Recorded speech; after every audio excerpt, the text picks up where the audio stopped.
There we go there. Now let's see if that's actually accurate on everything else. We'll have to check everything. Now we got to look at this one.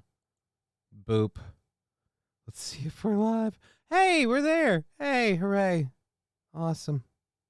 Awesome sauce.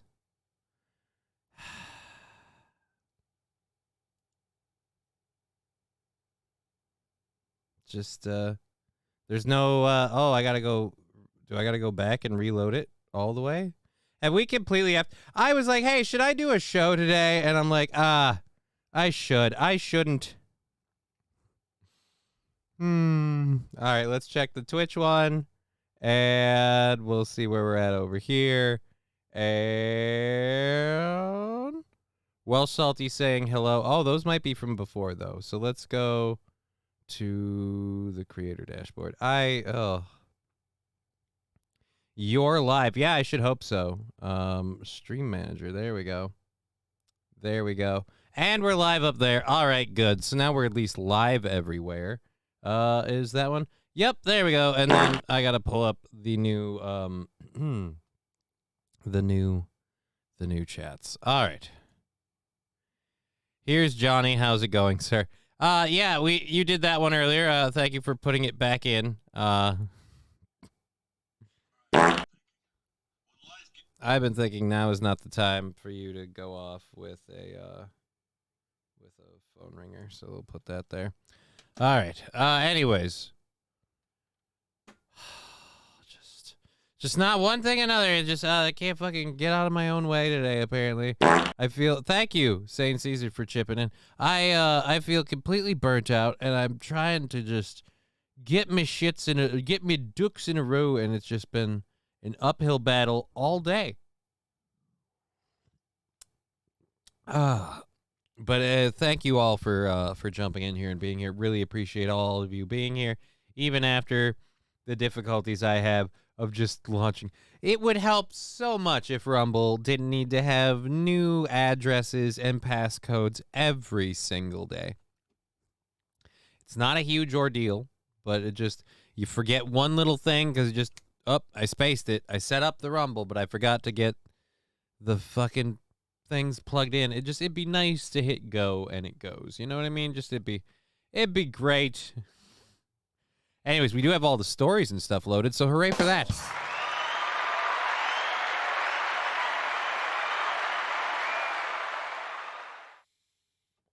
So we've got all of our stories up. We've got 3.5 hours of content for you. We're going to go all the way till 5:30 unless I fuck up my show even more. It's entirely possible. But, yeah, we're going till 5:30. We have a whole bunch of stories to get into. We're catching up on a few things that we've covered before earlier in the weeks and I think months. I'm not sure. Yeah, months, because Sam Britton's been a while. But, yeah, we're catching up on Sam Brinton, and we're also going to catch up. I could have swore I did a story a couple of days ago about Bayou Phillips standing by you, Danny Masterson. But apparently she's divorcing him, which, interesting. Not entirely unexpected. Take a weed break and let's go. I mean, I did take a weed break. Is it by a weed break, I mean, I restarted the show. So, I mean, we got it going. We're doing it. We're doing it. Oh, I got to get the chats up, though, because I'm a complete douche canoe and a half to not have the actual chats up. Let's pop out the chat and put it up there. No one popping in on the Rumble chat thus far, but we do have it up. If you start speaking in the Rumble chat, we'll see it, we'll say it. You're part of the show. And YouTube, of course, is on the screen, but I like to get that popped out as well, just so I can keep a track of that. Just because sometimes there's a weird delay, you know. Chevy JB saying I'm here. Well, I know people are there. I can see people are there. I don't doubt people being on the Rumble. That's why I literally stopped my active show and restarted it seconds in to get the Rumble included, because I'm aware Rumble's part of the program.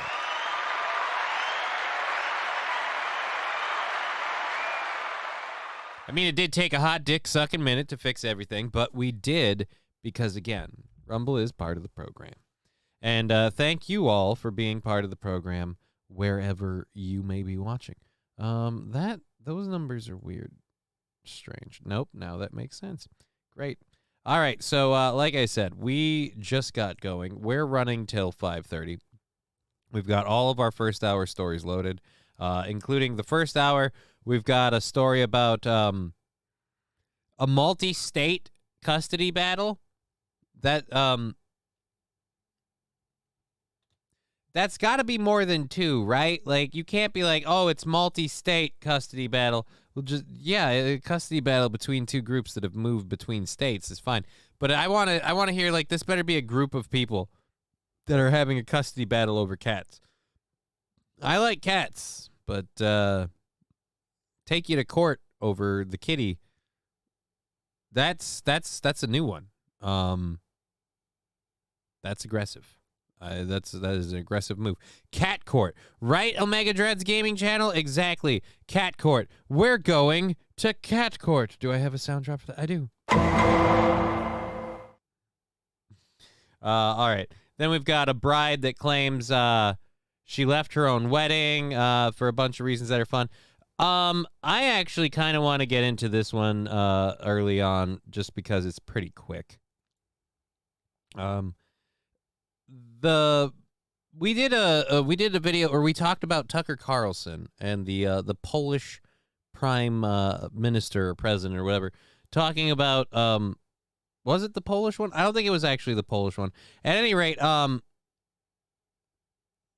we have Poland coming out and talking on CNN, and I'm sure they're in no way going to be like, you know what? They just have to continue. This channel isn't real gaming.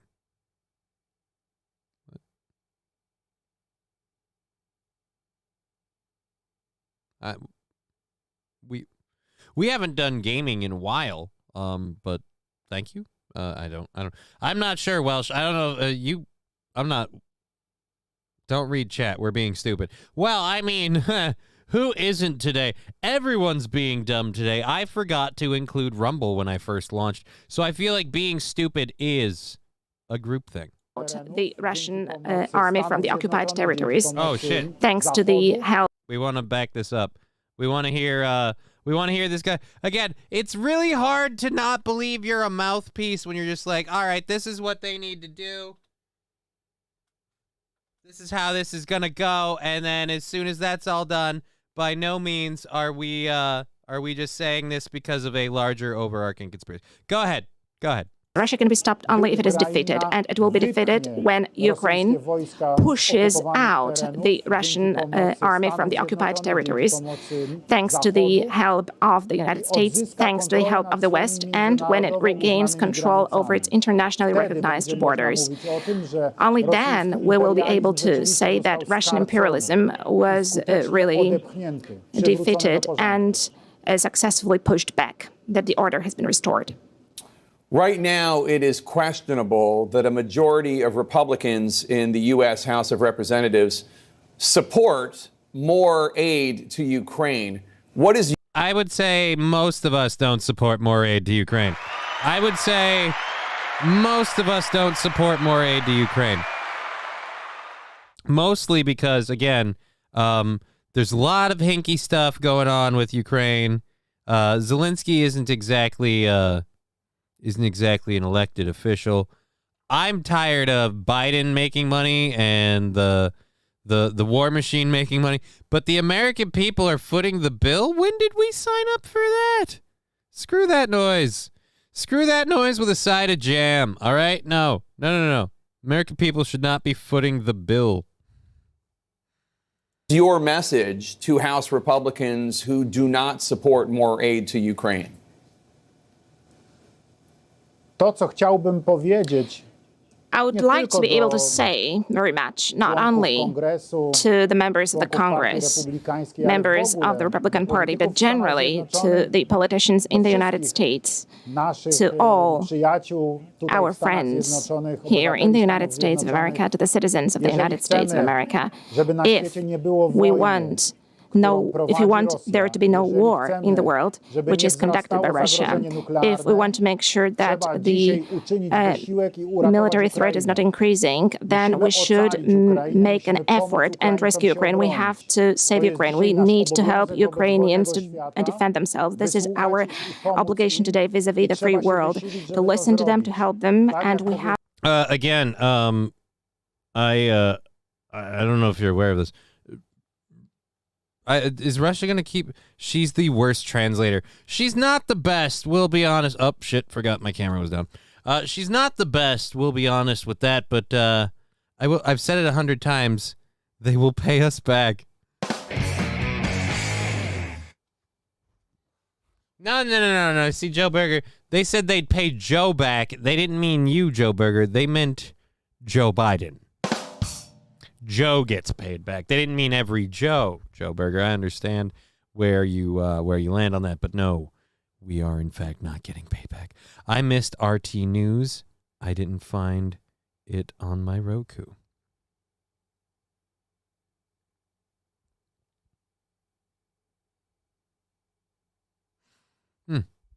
I'm guessing that's more of the chat I don't need to read. I don't know. Hey, do we have the chat box up? Why does the chat box not? No, the chat box is up. Strange how that's gone and then up. And they're not coming up. All right, here we go. We closed it and then we opened it and voila, it fixed. It was like it was congested and just took a fucking chat dump. Just blah, blah, blah, blah, blah. Not USA. All right. They will pay Biden's family, yes, not the USA. Right, we're not getting paid back. You don't remember when we had RT News on YouTube. The war started and YouTube yanked RT. Oh.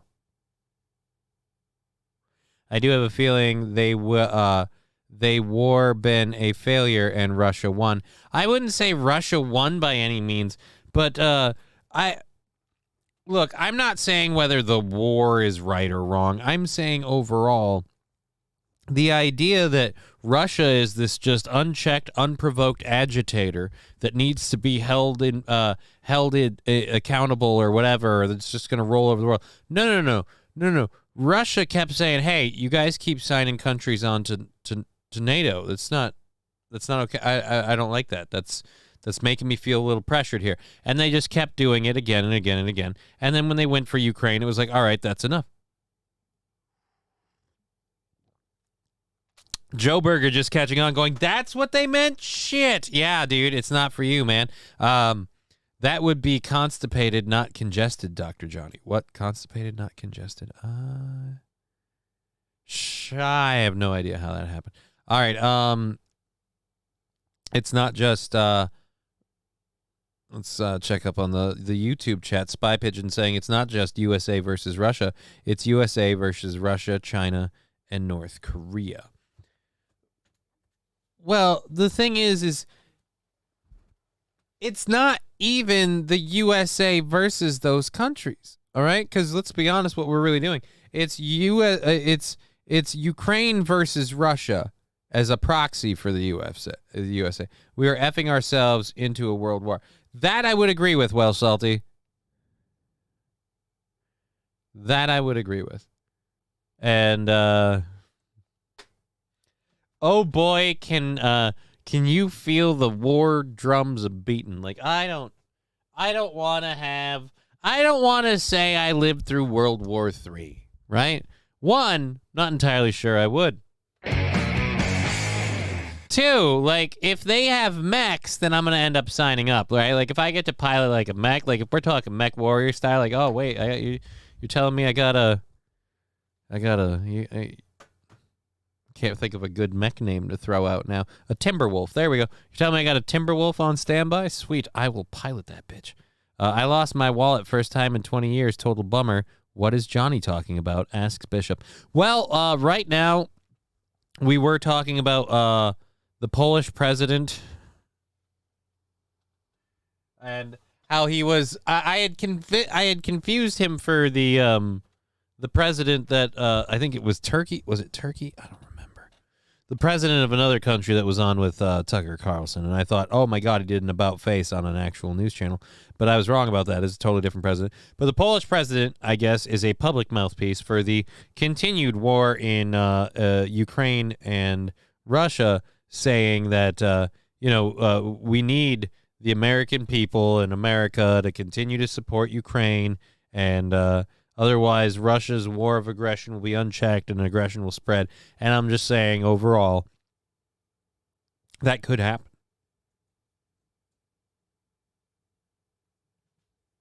And if it happens, I'd be worried. But, again, and it's a hairy butt because it's mine. But I have to say, overall, it's not like they started everything. And this is the other part. If they get the territory they have and they stop, then, I mean, who cares? It's, again, the whole putting countries on NATO that kind of started snowballing this. Russia said, nah, we not playing ball with them weirdos. Even them chosen, we not playing around with y'all's plans. I mean, nobody chose the Nazi party. The Nazi party chose to be in charge. And they have maintained that strict tyrannical hold by barring elections, because that's what all good peace-loving countries do. So yeah, I don't feel like Ukraine is this big victim. I feel like there's a lot of weird shit to it. I feel like the people in Ukraine might be kind of victims, but anyhow, yeah, I don't even know if I want to keep going with the Polish president, because the Polish president is clearly smoking a political pole. If you are smelling what I'm telling, and we are almost halfway through the first hour. So no, don't do it. I'm not in good hands. If I was in good hands, I'd come. All right, so let's get to the cat story, because wait a minute, I thought this was a video. All right, there is a video. I was gonna say we're not putting all of this effort in here to get to this cat story and not have it on video. Because, God damn it, cats aren't cute if you can't see them. I don't really care. Like the whole reason we give a shit about pussy is because we can see it. Like, hey, honey, how you doing? Oh, I love that I made that joke, and he's not laughing at it, but he looks like he is. Are you laughing at the stupidity of this story? Cat lost 10 years ago in Kansas turns up in... This can't be the multi-state... Wait a minute, hold on. Is this... Did I get bamboozled to another?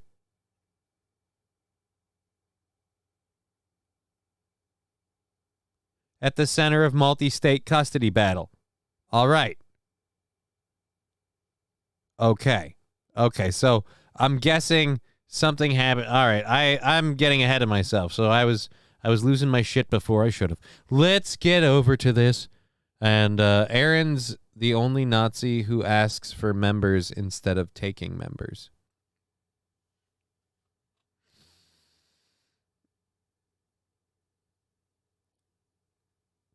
I feel like you're making a gay joke, but then the entendre... you could be right. I am an idiot. And what else? It isn't war until college students are shot on campus by their own government. Keep paying until we get a war. You do it. You rich. You got to do it, you rich Americans. Are you saying that's what the Polish guy is saying, Atomic Ray? I thought you were an American. How's that an atrocity? Which one? Nazi party. Oh, I would factor Russia said Nazi never again. Yeah, pretty much. Loved the movie Walrus. All right. They were throwing glass bottles and rocks at the National Guard at Ohio State. When? I'm not sure. Now we're getting into the weeds. You know what? How about a palate cleanser? Cat story. Microchips help reunite lost pets with their owners all the time. However, when a Fuquay Marina vet recently scanned a cat brought into the office, he couldn't really believe what he saw or believe the story behind it. CBS 17's Maggie Newland explains an incredible journey that starts in the Midwest a decade ago. he couldn't believe what he saw because it registered as a cat, but this thing was, by God, a dinosaur. He couldn't believe what he saw because the tag said it was a cat, but this was an alligator. Then the alligator burped, and it all made sense. All right, yeah. All right, so what are we... So you've got a cat moving a fair distance? That's it?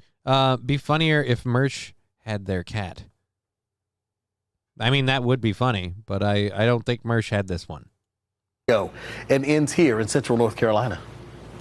Hey, Bob. He definitely has become quite the celebrity. Bob the cat is getting the star treatment at 5 Points Animal Hospital in Fuquay-Varina. Everybody knows Bob. His journey to 5 Points didn't seem remarkable at first.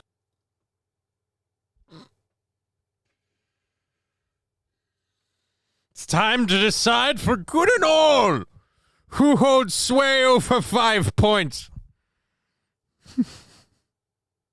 A stray cat's born rightwise, or these imported felines you bastards are bringing over. One of our clients who's got his pets that come here had Bob living on his porch for a while and thought, I should probably bring him in and see if he's owned by anybody. We scanned his microchip. Animal hospital owners Scott and Kevin Wilson could hardly believe the information the microchip scan revealed. He was a presidential pussy?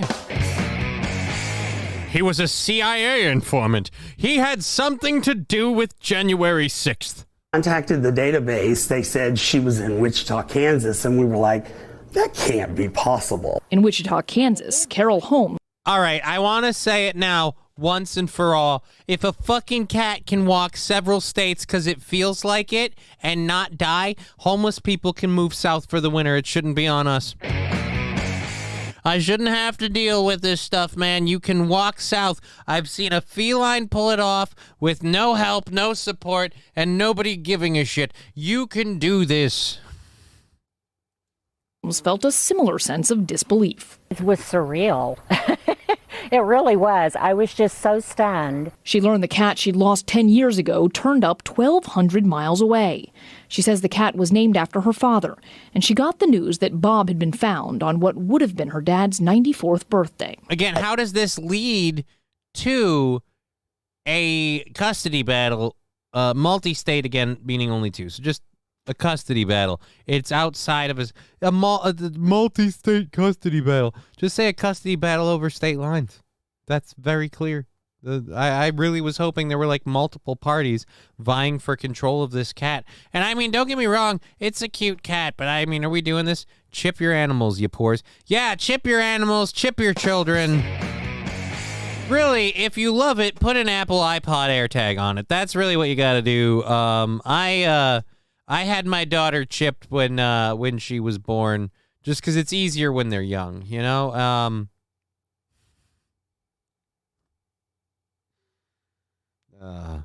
Anyways. It was kind of a surprise for her, you know, that bittersweet moment, because she said she'd been thinking about her dad for so long. Neither Carol nor the Wilsons know where Bob's been over the past decade. We were kind of like, there's no way this cat walked all the way from Wichita. So yeah, dude, cats can walk from Wichita, okay? That cat walked from Wichita. LOL, the Spidey Tracer. Spidey Tracer, what? 10 years ago, maybe I will find my stray baby kitty one day. It is possible, well, Salty. Apparently that is a thing. Took a bus in Midnight Cowboy. No idea. A pussy in ASICS. Are we not in Kansas City? You see, the little feline clicked his paws 3 times, and he just got sucked up in a tornado. We would love to know Bob's story. But, you know, Bob's the only one who knows his story. But they hope this will remind people to microchip their pets and make sure the information is current. If your pet has a microchip, you need to get your information updated in the microchip database whenever it... Yeah, and like your file should probably be updated to let everyone know you're gay.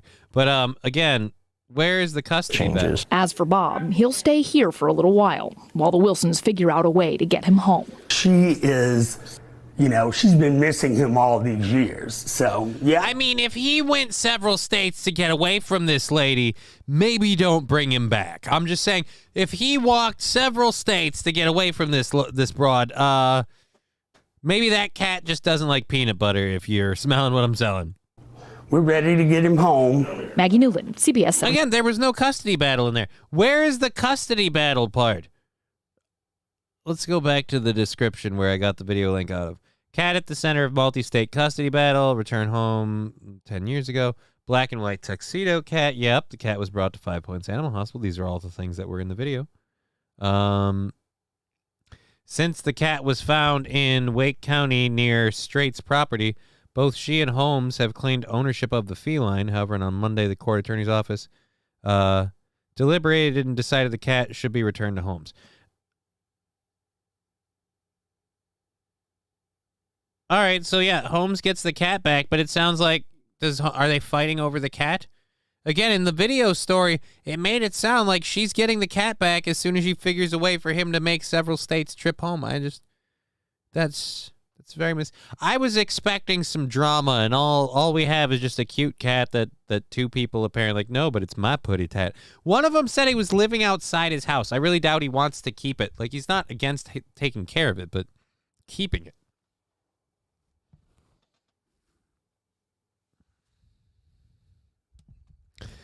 Cat and multi-state custody battle has ran away. More at 11. I'll love if she gets the cat home and the first thing the cat does is goes back to Holmes. The first thing the cat does is bolt. And like months later, Holmes is like, hey, look, it's Bob. How'd you get here again? You know? And they once again be like, there's no way this cat walked for... Why not? Why not? A cat can walk 4 fucking states, okay? All right. At Well Salty, what streaming service has that movie? U2 timing state cat. Right, a Mega Dreads gaming channel. This cat is apparently got some miles on it. What movie are we talking about? Put Midnight Cowboy on your movie watch list. You'll thank me. And Well Salty saying that's my county. Well, your county has an extra cat. Cat in multi-state custody battle. Yep. You better have your ass home before the sun sets. Bad kitty. Bad kitty. Dude, our neighbors let their cat run outside loose. We don't let our cats do that here, but their cat will come up, Harlow will come up onto the deck, and he'll just stare at our cats, or her. I don't know if it's a boy or a girl. Harlow is can't decide it name. So Harlow will just stare at our cats through the glass door, and our cats lose their fucking mind seeing him sitting there. And Ivy's mom loves to put out treats for stray cats. So guess who, the neighbor, who's well-fed, by the way, comes over and just sits there eating those treats, looking at the cats like, oh, that's nice. Look what I got. I got some food. And our cat's like, you motherfucker, this is my house. Hobo Chili Recipe saying, what's the difference between Johnny and the cat? The cat can cross several states on his own free will. I have to have like a vehicle or a wheelchair. I mean, that's about it. That's the big difference. Somebody wants the cat. All right, so we have the bride smashing cake. I don't know if I want to get into that now. This is one of those Am I the Asshole subreddit things. I have an Am I the Asshole addiction, and it's kind of getting away with me, I think. We might not want to do that again. And good to see you, Hobo Chili Recipe. You popping in over there on the Rumble chat. Always lovely to see you. Spy Pigeon, yay, it's a classic. Let me know when you watch it. I hated it the first time I watched it. I love it now. Oh, we're talking about Midnight Cowboy. Have not seen that movie. Don't even know what it's about. Anyways, my neighbor has a feral cat community. None of them like my dog. My dog loves kitties. Well, Salty, does your dog love to eat cats? Because that might be why they have a problem. Other than that, cats, generally don't like dogs. My mom and dad have a 26-pound cat. He's a big boy. I have 4 cats, so I suppose if they got together, that would be about that. But yeah, no, none of them are that heavy. Sweet Jesus. Anyways, that story was... remarkably blah, and I'm sorry about that. we'll keep moving. We've got a half hour left in the first hour. We're going all the way till 5:30. Likewise, my friend. Yes, good to see you, Hobo Chili Recipe. So I like turtles. He's not a fat cat. He's just huge. Right? Dude, that's entirely possible. Maine Coons get large. I was worried our newest cat was a Maine Coon, and he was going to get big. But we'll do this story quick from the Am I the Asshole subreddit. An anonymous bride has alleged that a cake-smashing incident ruined her wedding, and her post has led social media users and etiquette experts alike to debate if the tradition can be harmful. The bride, who claims to be 27, turned to Am I the Asshole subreddit. Let's see. The bride asked if she was wrong for abruptly leaving her wedding after her husband smashed cake in her face in front of all their guests. Dude, that's a common thing. The cake smash thing is a common thing. Like, we didn't do it at my wedding just because the cake was delicious. We didn't want to bother. But the bride, let's see. She wrote that she knew her husband found cake smashing videos funny and asked him to not do that to her because she's not fond of the tradition. All right, so you very much made it clear that this was a boundary, and he crossed it. She also wrote that her family does the cake smashing thing, and at the age of 17, she suffered a cut on her forehead with substantial bleeding when her mother shoved her face into her birthday cake. A cake decoration reportedly caused the cut, she claimed. I told him if he ever did something like that to me, I'd leave him, the bride wrote regarding her husband. He started laughing, but I was being for real. Oh, God, she was for real. And he didn't believe it. The bride wrote that she felt that their wedding day had gone perfectly. They fucked in the morning, and she blew the best man in the afternoon. All right, it turns out he was the best man, both taste and shaft size-wise. All right, so the bride wrote that she felt their wedding day had gone perfectly, but it was ruined when her husband scooped a huge chunk of wedding cake and smashed it into her face. She claimed she left the venue right away, despite her husband and family's attempts to get her to stay. This was supposed to be the happiest day of our lives, and he embarrassed me in front of everyone for some prank that he knew I hated, the bride wrote.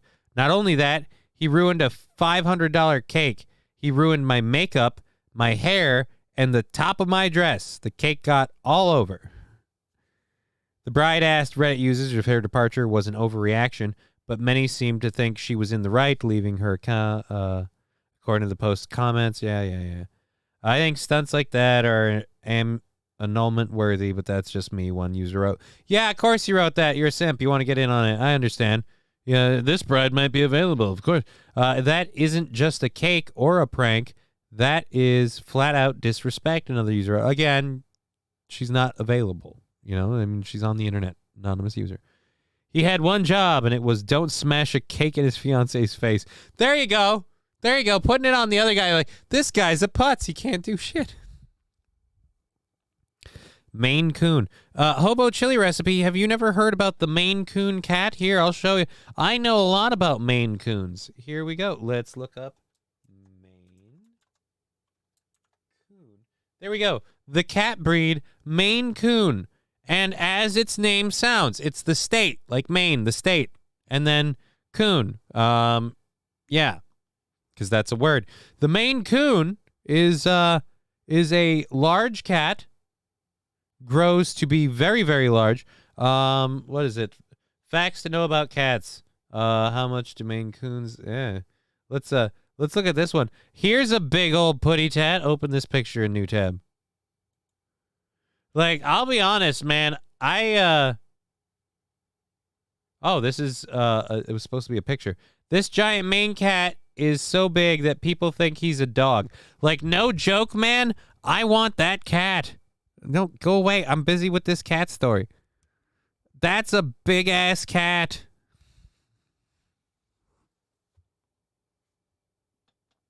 I would like to rescue a Manx cat. I heard they have a personality like a dog. Manx can be messed up. I met one, and Ivy's mother's mom had one when we first met, and it was a stray, and That cat was weird. How heavy is this cat? Cat taps out around 25 pounds. Wait, oh, he weighs over 27 pounds. His body is larger. His body's beyond the larger end of the Maine Coon spectrum size, which typically taps out around 25. So yeah, this kitty's a good 2 pounds heavier than he needs to be. But again, that's a big kitty. Oh, that's a big kitty. Whew. Oh, I'm sorry. I know what they are. I was just going to take the mane away. Oh, right. I see. What the fuck, says Well Salty. That is what you call a ginormous cat. That is a cat. I would love to have a cat that, like, our newest cat that, or the newest of the 4 that we got, I, for a little while, thought he might be a Maine Coon. And I was like, oh, man, I would love that just for the fact that, they get to be big. They get to be big cats. They can get very, very big. Oh, God, here's a picture of another one. Open image in new tab. Nope. Nope. This lady's apparently Jewish or something. I don't know. Muslim, Pakistani, in the Middle East. But yeah, there's a Maine Coon. Look at that big cat. That cat can, like, legit murder small dogs. I want a cat like that, man. That's a monster. That's Halloween size. In your Letterkenny voice. That's a nice kitty right there. Oh, yeah, dude. No, seriously. We'll go back to it. Here, we'll do that right. Boop. Here we go. Here we are. That's one fucking nice kitty right there. Like, yeah, dude. I'd say that about either of them. That one, too. That's one fucking nice kitty right there. I want to see a picture that doesn't lead to an article. Just a ginormous Maine Coon photo. Do we have big? Oh, there's a big Maine Coon photo. Merp. Open link in new tab, or open image in new tab. There we go. How big is this one? Yeah, and this one's freaky looking. Oh, that's a creepy looking cat. That is scary. Ugh. That cat, either the photo or... No, because in both photos, that eye looks fucked. That cat looks like he's got one really fucked up eye, and his fur is completely crazy. That cat has problems. I want a Siberian Mastiff, which will eat coyotes here in Florida. A boy can dream. Right? So many awesome animals that we could have if they would only not try to kill us. You know what I mean, right, Australia? Anyways, I'm in fear. Of what, a giant cat? For fuck's sake. Oh. Big cats are fun. Little cats are the ones you got to worry about because they'll treat people like terrain. Little cats will climb you, and it hurts a lot. Big cats, you know, they'll just want to kill you if they're not well fed. But if you keep them well fed, then they'll just be like, we're friends. Bubbles Kittyland Love Center. Oh, I have no idea what Bubbles Kittyland Love Center is. But yeah, dude, big ass cats are awesome. I'd love to have a giant cat. I love when cats walk on my bed. Free massage. Oh, I think you mean bed. My cats sleep on my legs. Hey, Johnny, check out the Savannah cat breed. They are huge. Oh, dude, I know all about the Savannah cat breed. I hate to say this, but I know a lot about cats because Ivy's mom was a big cat fan, so I sat in on a lot of cat videos. Let's see, Savannah cat breed. Savannah. Oh, dude, check this out. I typed in Savannah. I got 2 N's and immediately Savannah cat breed. First search. They are cute cats and they are big sons of bitches. Let's open link a new tab. Take it away. Welcome to the wild world of Savannah cats.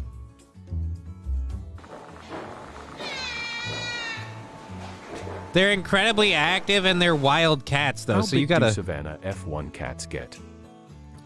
An F1 is a term for how close they are to wild cats. I think that's one type away. But again, put Trailer Park Boys on your list too, Johnny. Hey, man, I fucking a toe to sew. I fulfill. Where's yeah, I don't know why would I need that? I only have, things like where is it? That's one fucking nice kitty right there. Where was the other one that I had? I don't know where it was. Anyways, yeah, dude, these things are awesome. F1 Savannas are the most exotic of the Savannah cat breeds and are the closest to their wild ancestor, the African serval. As such, they are the biggest of the Savannah cats. They still aren't going to get Maine Coon size. F1 males tend to be between 17 and 25 pounds and are typically 15 to All right, I 19 take it inches back. 25 pounds, that's getting up there. tall at the shoulder. Lengthwise, F1 Savannas usually range between 20 and 25 inches. All right, I want to see a big one. To help confirm any trends in size by generation. That's not a tiny cat. But again, it could be bigger. Oh, that's a cat loaded on catnip. That fucker is high as shit. Oh, this cat is Only allow just... fourth generations or later because these cats have been properly bred to eliminate most of their wilder instincts that could be dangerous to humans. If you are thinking of adopting an F1 Savannah cat as a pet, it is extremely important to know whether or not you are able to keep one in your state or city. Confiscation can cause an immense amount of hardship and pain for your family and the feline. Before considering purchasing an F1 Savannah cat, it is also important to remember that they are not like domestic cats. They are much bigger and require more socialization and attention. They can also be very active and destructive, so it is important to consider if you have the space and resources to provide a suitable environment for the cat. Oh, man. What I want a Siberian Mastiff, Gary Laser Eyes. I have no idea. what we're talking about. But yeah, dude, we need to stop getting sidetracked by cats. But yeah, dude, Shoresy Season 2 is soon. I have not seen Shoresy's show, the Shoresy show. Is it weird to feel like that when it becomes an entire show, I'm worried it loses something? Because, like, the side character and the bit was a thing, but if we're making it a whole show, I don't know. At any rate, Savannah cats, awesome cats. But, yeah, dude, if I had a Savannah cat, which I'd love to, but I'd have to, like, take them outside a lot, and they need a lot of interaction. You need an owner that can commit to a cat with a cat like that. That's the other problem with cats. Too many people assume that cats don't require any work. They're just like a self-automated thing. Like, oh, I just have this and whatever. Like, no. Cats actually require a lot more work than dogs in some ways. Most of it being social, though. Dogs are very dogs are dumb, so they'll wait. But cats require a little bit more work. Pussy is destructive. Preach. I mean, Atomic Rain, right? Especially the Bubbles from TBP. You want Bubbles sound clips from the Trailer Park Boys? Which sound clips do you want from Bubbles? I mean, I have the one. The Kittyland loves... Oh, okay, so I must not have seen... I haven't seen all of Trailer Park Boys. Apparently, I need to get back on that.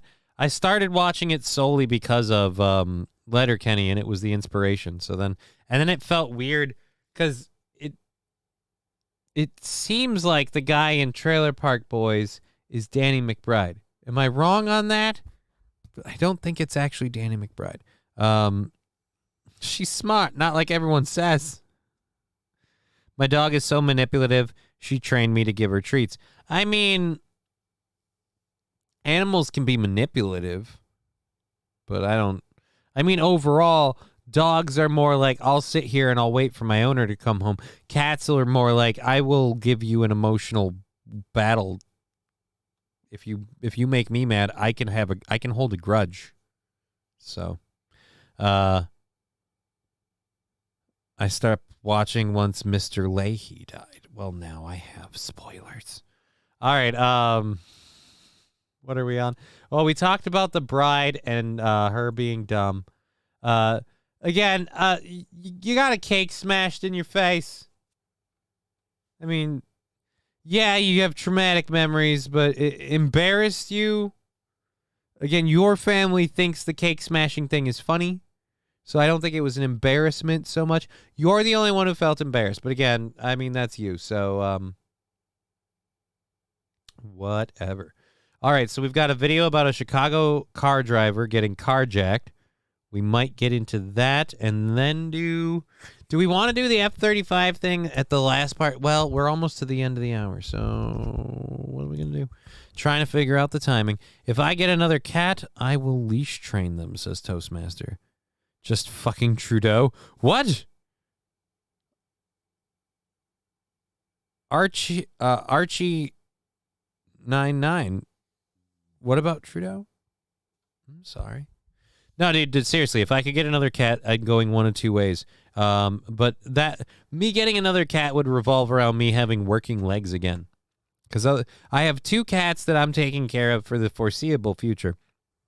And when those cats are gone, I'm kind of done with pets, although lemurs seem really, really interesting to me. But no, if I could get a cat, I'd want either a Maine Coon that I knew was going to get, like, ginormous, either whether he's already an adult or whether he just has a lineage of big fucking cats, or one of those F1 kitties. And I would have if I had one of those F1 kitties, I'd have to get a bunch of like cat toys for him so he can just run around like a crazy person, and I'd want to leash train him, take him with me frisbee golfing. You know, like I throw some discs, he tries to eat butterflies and small dogs. Just, fun stuff. Bridezilla is real. Dude, Bridezilla is always real. Bridezilla is every bride. Because women, I don't mean to be a dick about this, but overall, when it comes to, if you even want to go down as low as, say, school dances, when it comes to the pageantry and presentation of social function, nobody puts more into it than your average woman, at least in America. Because, again, for guys, correct me if I'm wrong, but when you went to, say, the school dance and you went to, say, your wedding, did you not pretty much just wear the same thing both times? I mean, maybe the colors were different. You might have had a slight design choice change. You might have picked exactly what you wanted to wear and arranged it as a group so you and the dudes felt cool. You had to color coordinate it with the lady. That was kind of awesome, right? Yeah, but overall, it's just a fucking tuxedo, right? We have one thing. We have one public dress thing. We have one look. Bow tie, suit vest, pants. That's it. The bridesmaids and the bride's dress go over so many gambits. Everything from super classy, I'm a princess, all the way to I wore this while I was on the pole. And so that's why I say they put way too much on it. And if you put too much pressure and too much stress on that, they will fucking lose their mind when it starts not working out. And surprise, a large social function thrown together with 2 different families that don't really know each other the best. And, well, at least I should hope not. I mean, you should be working outside your social circle. But and overall, you got to coordinate those people, random people, your friends. Somebody always fucks something up. There's always an 11th hour problem. And, of course, if you're putting a lot of stress and pressure on yourself to get what you believe you need for this perfect event, you're going to go fucking crazy, which is why I don't think a lot of dudes do. Not many guys fucking freak out about the wedding. Like, how many of us spend time thinking about our wedding? You know what guys fantasize about during their life, and it's only once puberty shows up? The wedding night. Because you just assume there's going to be a lot of crazy sex on the wedding night. Like, that's going to be where it gets wild. But, some people get it, some people don't. Anyways, so we've got the carjacker video, carjacking off.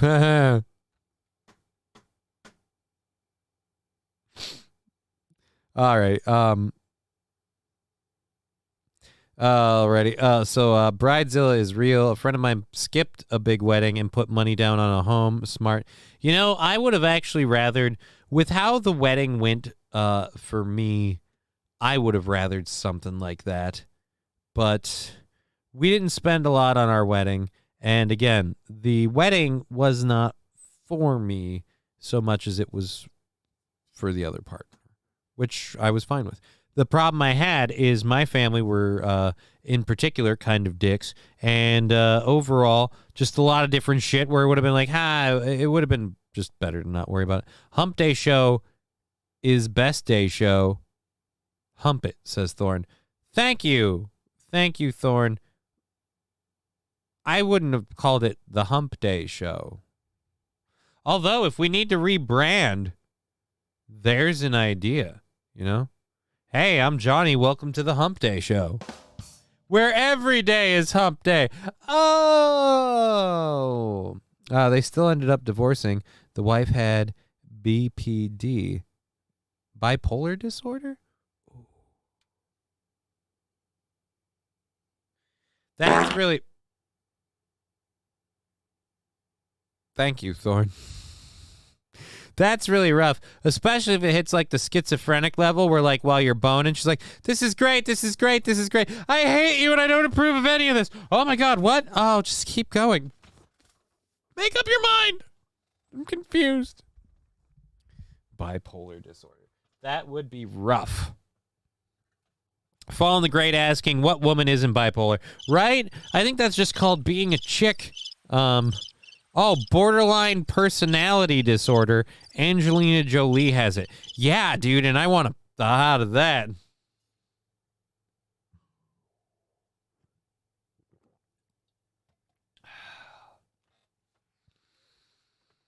I'm working on that timing, says Thorne. Well, you know, it's bound to happen eventually. My wedding was $200, including a hotel for the honeymoon. Yeah, my wedding was and props to her. My wedding was funded mostly by Ivy's mom, my bride. That's the one who I literally did not have to put a whole lot of money into it because I was poor. I mean, I contributed as much as I possibly could, but again, I didn't put in a lot of that at all. And yeah, our wedding ceremony was nice, but the location ended up being an issue. My family ended up being shitty for a variety of reasons. And then the honeymoon was the entirety of pretty much like a night at the hotel. And so we didn't really even have a honeymoon.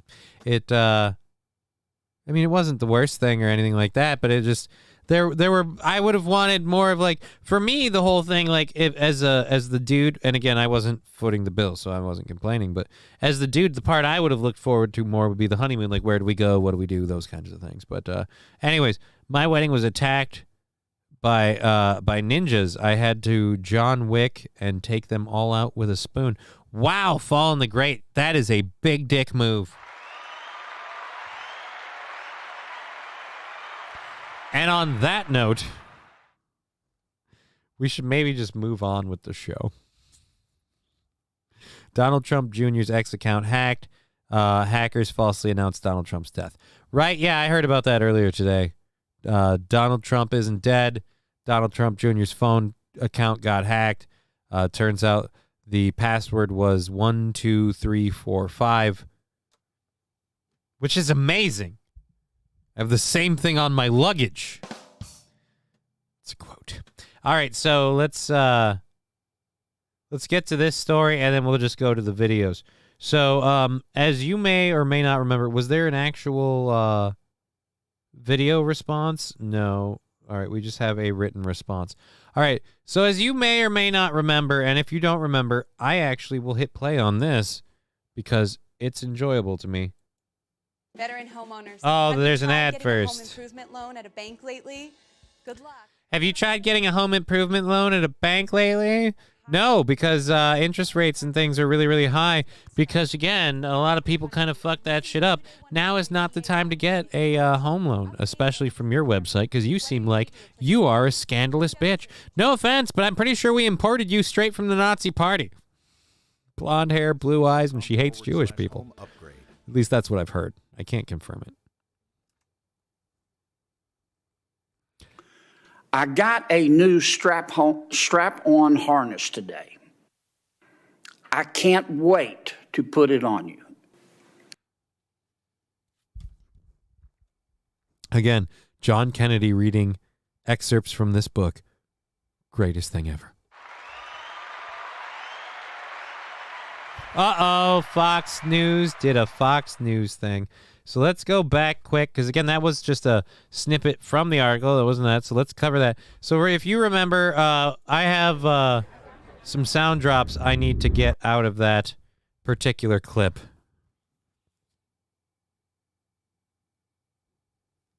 Kennedy going strong. Right, dude? We'll go back to that in a minute just for a good laugh of John Kennedy reading excerpts from the book. But anyhow, so the author of that book, Senator Kennedy's reading of the book has gone viral, and not because of STDs. Anyways, the author is responding to the reading of the book saying, I don't recommend this book for kids. Right, but the gender-affirming movement does. And that's the problem. But that's the thing I'm glad about. The author saw Senator Kennedy reading this, Kennedy, and then immediately goes, dude, I don't recommend this book for kids. And the reason why it does get recommended for kids is, once again, a common boomer misconception, and also just a what I would call attention-starved, ignorant white lady conception. Anyhow, so we'll get into that. Genderqueer, the author, Maya Kababi, I don't know.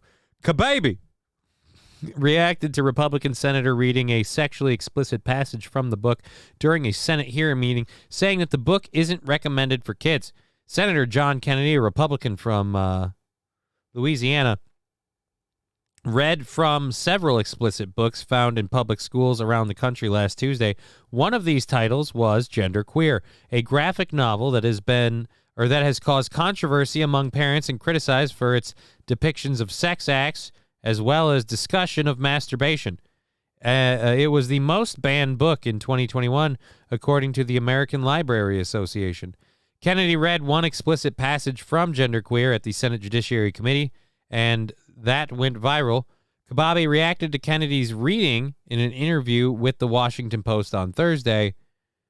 I have seen the clip, and another trans activist friend texted it to me with a very congratulations and I'm also sorry attitude. The point of the comics was initially to be a tool to help me come out to my own family. A way to say, this is what I am talking about when I talk about gender. The pronouns are the tip of the iceberg. Kababi, who uses air pronouns.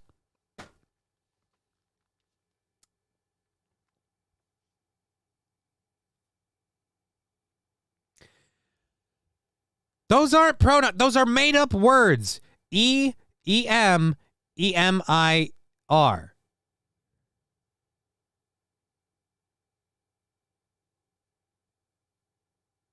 How? Those aren't...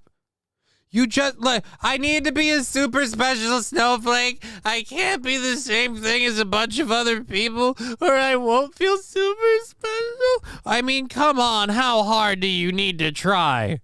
Either you want to be a dude or you want to be a chick or you don't want to be either, but I have to have my own pronouns. Oh, God.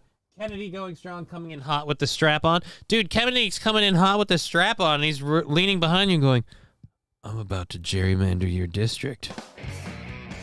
I want more graphic, like pornographic novels narrated by Senator Kennedy. Anyways, so the Washington Post asked, the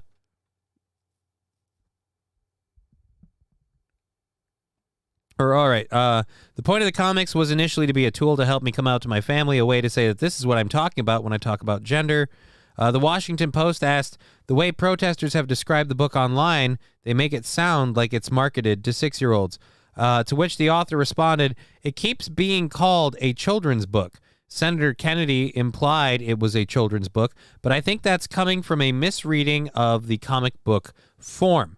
Genderqueer is a comic and in full color, because otherwise you can't tell that the white semen was landing on a black man. All right, anyways, it was a full... but it doesn't mean it's for children. I originally wrote it for my parents and then for older teens who were already asking these questions about themselves. I don't recommend this book for children. See, but that is the problem. You don't recommend it for children, but a lot of the people pushing it do.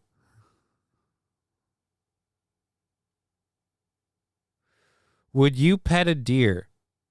Dude, if I could, all my wives weren't allowed to wear white I won't hitch to a liar. Oh, my wife didn't want to wear white. She looked great in the dress she had, and her color scheme was not white. I didn't want to wear white just because it made me look even more fat. But fortunately, I didn't have to worry about it. Anyways, what is that? What is what? What is what? Oh, EM air? Yeah, EIAR, air. I have no idea what that is. But anyhow, previously, Kababi, I have no idea how to pronounce your last name, wrote in an October 21 opinion article in the Post entitled, "Schools are banning my book, but queer kids need queer stories," in which Kababy thought at one point the book was for the high school and above age group. High school ages are generally in between 14 and 18. I don't even think they need that book in the schools. Again, if you're someone asking these questions, someone having these feelings, you can search out that book. I don't think it should be publicly banned, but I don't think it should necessarily be in a school. When I was on a book tour in 2019, I was asked many times, what age of reader do you recommend this book for? I would generally answer high school and above, but the truth is, the readers I primarily wrote it for were my own parents and extended family. In May of 2022, she was interviewed by the New York Times. Again, the problem isn't that you're pushing your book for people in the problem is people are pushing your book for age groups that aren't in the age you're explaining. So this whole, like, I wrote this book for high school aged people or for my parents. Waltz posted a picture of himself reading this book saying, "We don't ban books in Minnesota." Again, if the book has like an age appropriate kind of thing on it and it's being allowed to age appropriate people, all right, fine. But if it's being put towards kids, this is where this shouldn't be in libraries where kids can get access to the, like, again, a child can go up to a book in a library and read it. Doesn't mean the kid should be able to go up to that book and just be able to read it, especially when it's a book like this talking about ideologies and things like this. We don't need that to just be sitting out there. And again, no one's saying the book, or at least I'm not saying the book should be publicly banned or anything. I'm saying it just shouldn't be readily available in schools. It just, especially publicly funded schools. But at any rate, that's enough of that. So yes, the author responded to it. Let's go again. I got to get those the clips. We got to go on to YouTube and look up Senator Kelly.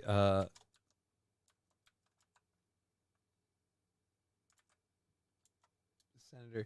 Oh, my God. You type in Senator and Senator Kennedy reads book is immediately in the thing. All right, so we've got 7 minutes there.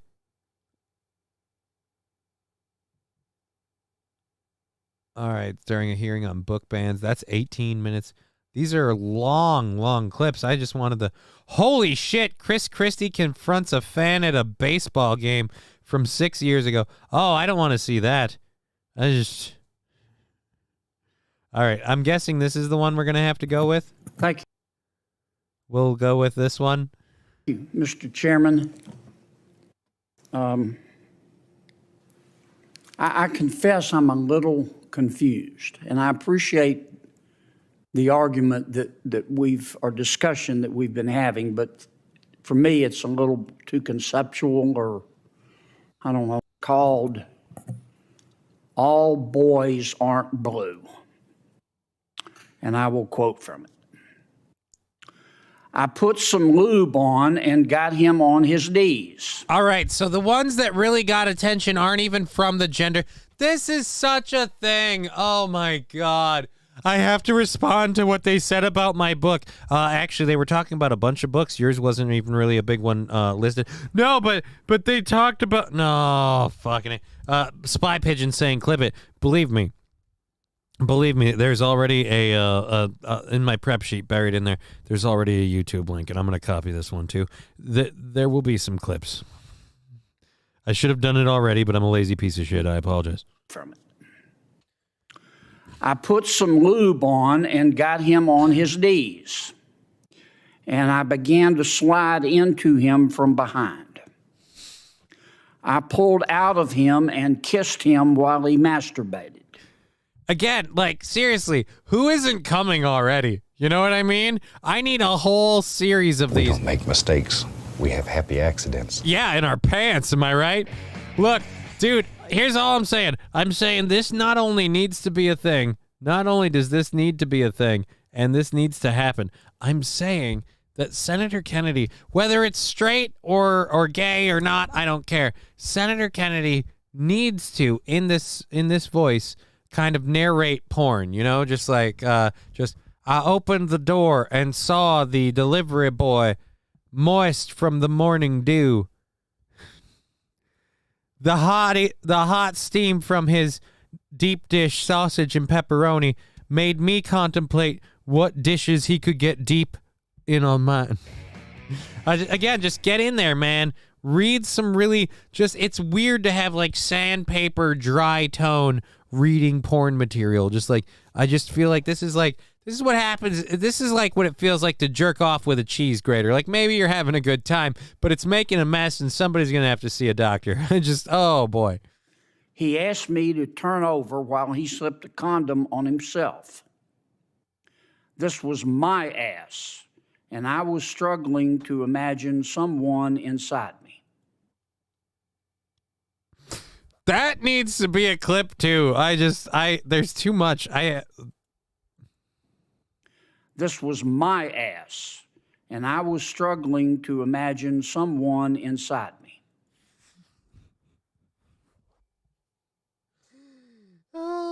Again, this clip is 7 minutes long. I don't know how much he keeps reading this shit, but again, this one's beautiful. This was my ass, and I was struggling to imagine someone inside me. Where is his other He got hand on at? top. Oh, dude, you know where his other hand at. His other hand is busy playing massage the sausage. Somebody's chubbing right now. Somebody's enjoying this, and it ain't just me. Slowly inserted himself into me. It was the worst pain I think I have ever felt in my life. Eventually, I felt a mix of pleasure with the pain. Close quote. All boys aren't blue. The second is another much discussed book. I'm sure you're familiar with it. It's called Genderqueer. Never mind. I guess he got into that one second. So let's see what he chose to read from this one. Okay. Let me read an excerpt from that. Quote, I got a new strap-on harness today. I can't wait to put it on you. It will fit my favorite dildo perfectly. You're going to look so hot. I can't wait to have your cock in my mouth. I'm going to give... Well, if it's a strap-on, technically he's going to have your cock in your mouth. Give you the blowjob of your life, then... Really? But it's not really a dick. So... I mean, honestly, like... I as someone with a penis, I view the blowjob as relatively more foreplay-esque. But if you don't have an actual dick, what point is there? If you can't feel it, it's not going to stimulate. Oh, you know what looks hot? You sucking on that latex sausage. That's right. That's right. That's a big veiny one. That's because I bought it that way. It's extra large because I paid the extra shipping and handling. Now I'm going to see if you can handle shipping it into your ass. I mean, again, come on, man. Why would you blow it's a strap-on. I don't get it. And I want you inside of me. End quote. All right. I'm sorry. That is one that I really need to have. So hot. I can't wait to have your cock in my mouth. I'm going to give you the blowjob of your life. Then I want you inside of me. End quote.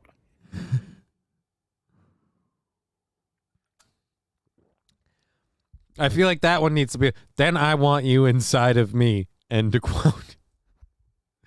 I'm gonna have to chop a lot of this up, if I'm honest. Then I want you inside of me. End quote. Now, Mr. Secretary. Now, Mr. Secretary, just think of it like vegan meat. I mean, again, Toastmaster, my point is, why the blowjob in the first? Like, again, there's no point. There's no point, Toastmaster. There is no point in it. Anyways, we've gotten off on a weird start. It's a strange show. We're rocking and rolling. We've got another 2 hours and 15 minutes in today's program. Thank you all for being part of the show. Let's keep on moving. I think we're in, is this the second hour story stuff or is this the first hour? I think this is the second hour, right? This is the second hour because we did the smashing, viral reading, gender. Oh, wait, no. Ukraine, crime. Oh, fuck. This is still the first hour stuff. We really, really do need to wrap all this shit up. Secretary tells him to keep reading. He didn't finish yet. Now, Mr. Secretary, excuse me, Senator Kennedy, if you could continue. I am edging.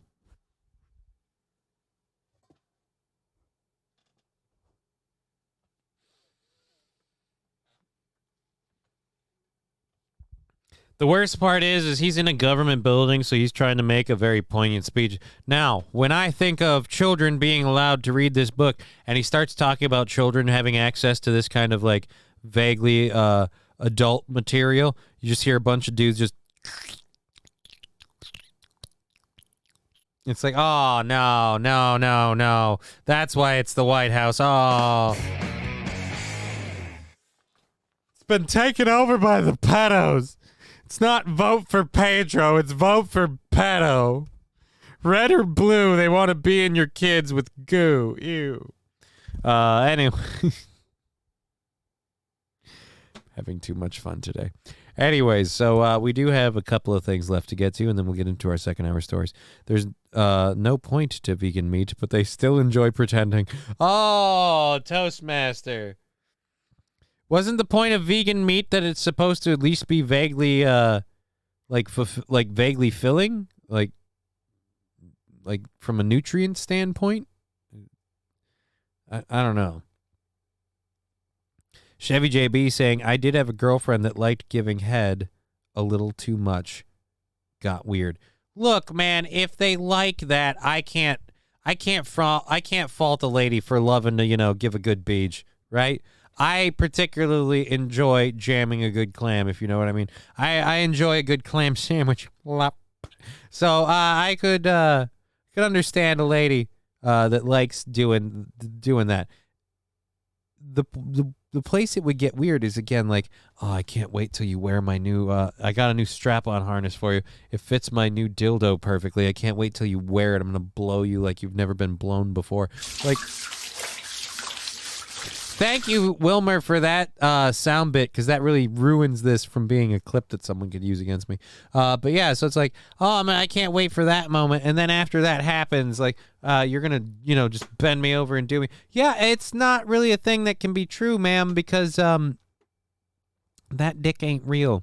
So, and again, just like, oh, I'm going to blow you like you've never been blown before. Well, I've never really been blown because I don't have a penis. Like, that's why the whole strap-on thing became a thing. It just, yeah, Anyways, so Senator John Kennedy, some great quotes. Let's go to a sad video and then one we can laugh at. So let's go to the sad one first. But I think we got to mute it for a second because there's an ad. And once the ad's over, we can play it in whole. Now, if you remember yesterday's show at all, and I don't know why you would bother to, but we talked about a Aston Martin owner who got robbed by two carjackers. That was in Connecticut, if I remember correctly, something like that. This one is this one's out of Chicago, and this is even scarier. For carjackings and things. I didn't realize carjackings were so on the rise. All right, no audio apparently. Okay, so literally just freaking pinned the dude, so he can't drive away, and just everyone surrounds the car. I will say, I can't see the skin color of these assailants, but I will say they do not seem to share the same skin color as the last assailants. So this seems to be a different group. Although, again, you can't really see. They're just wearing a lot of dark clothing, I guess. I mean, they're arguing with you.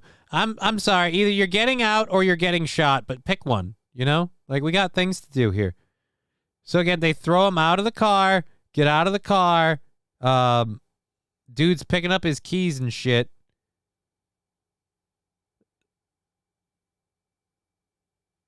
Is he picking up his keys and shit, or was he keying their car? See, that would be funny if you just started keying the car. Oh, dude. I thought the dude got out of the car. They beat the crap out of him?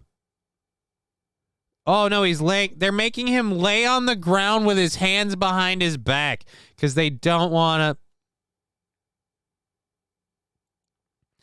I'm sorry, but when you start seeing stuff like this is where I start saying, yeah, I guess you better look. If this is happening in your town, and look at all the people just passively driving by.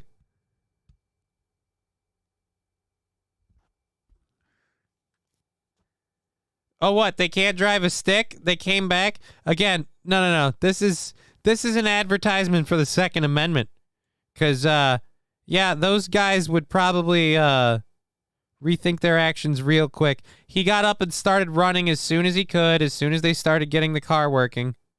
Again, all these people just driving off, just no problem at all. Hooray, Chicago. Where's Batman? Batman couldn't have shown up fast enough in that one, in my opinion.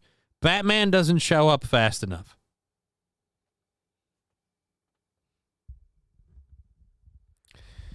Chevy JB saying, she let me put whatever I thought could fit up there.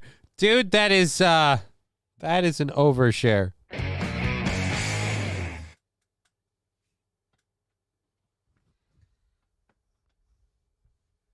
All right. Okay, so. All right, there's a weird commercial or a weird clip right there. That's messed up. Anyways, so where was Ben Affleck when you need him? Affleck. Like everyone's expecting Batman. We need Ben Affleck, and all of a sudden the duck shows up. Affleck. Who do you call when crime strikes? Affleck. But yes, Chicago going down the hole even further. Look, dude, if that's what's happening in the city I live in, my own mental health issues be damned. I think you need to be armed at that point. I'm sorry. Cops can't help you when literally you're going to be pinned by two cars and they're just going to carjack you, make you get down on the ground and put your hands behind your back like that. No. You need to immediately be able to take those people out, or give up your car and face it that that's, the world you live in. And one of those two things needs to happen. But overall, there isn't a third option that I know of. They're either taking your car, or in that situation, if you don't want to give up your car, you would have had to have shot somebody. Again, they had no intention of letting you get away. They had no intention of giving you a fair fight. They had no intention of having any sort of dialogue or discussion. They were just going to take your vehicle. And the only way you would have been able to stop that is, like I said, to do something significant. Anyways, let's get to this video. I want to get into the beginning of it. If you remember the other day, I mentioned that an F-35 had disappeared. They had lost track of an F-35. A lot of memes implied, and I think even a couple people even joked in our own chat, that I'm sure Zelensky has it right now. Very funny joke. They did, however, find someone in North Carolina who had some thoughts, and apparently he's taking the internet by storm. So I haven't seen why this man has gone viral, but we're about to go to a anchor man here who's going to cut to a witness report, and we're going to see why everyone thought this was worth sharing. To talk to a man who lives out here. He told me he actually heard the plane as it was flying past his house and crashing nearby, but he didn't know what it was. I'm almost October the 6th. I'll be 72 years old. Randolph White retired from his job at the paper mill in Georgetown 10 years. You're going to be 72 years old. That's the only part I understood. I can't wait for the rest of this. Let's go back. I'm almost October the 6th. I'll be 72 years old. Randolph White retired from his job at the paper mill in Georgetown 10 years ago. He lives in this house with his wife in a very rural area of Williamsburg County. Well, it's nice and quiet. All right. Read a headline that said they found a debris field. Read a headline that said they found a debris field. Yeah, I believe Harvey All saying October 6th. Okay, so he's going to be 72 years old on October 6th. Van Drexel saying that paper mill makes the entire town smell like shit. Oh, yeah, I guarantee you it does. I've lived next to, well, not right next to. I've lived in a town with a paper mill nearby. That thing always reeked. I grew up in a town with a fucking cheese plant. Oh, God, dude. That cheese plant. Oh, God. Anyways, go. Quiet and peaceful, and I don't have to worry about people close up tight. I like space. He loves living about 2 miles away from where he grew up. Normally it's pretty quiet, but on Sunday afternoon, I was in the bathroom taking a shave. You were in the bathroom taking a shave? Let's be honest. You were in the bathroom taking a shit. Just say it. You were having a dumpski. I heard a screeching. Saw between a screech and a whistle. I said, what in the world is this? And I heard a boom. I'm sorry. Wait a minute. What did you hear?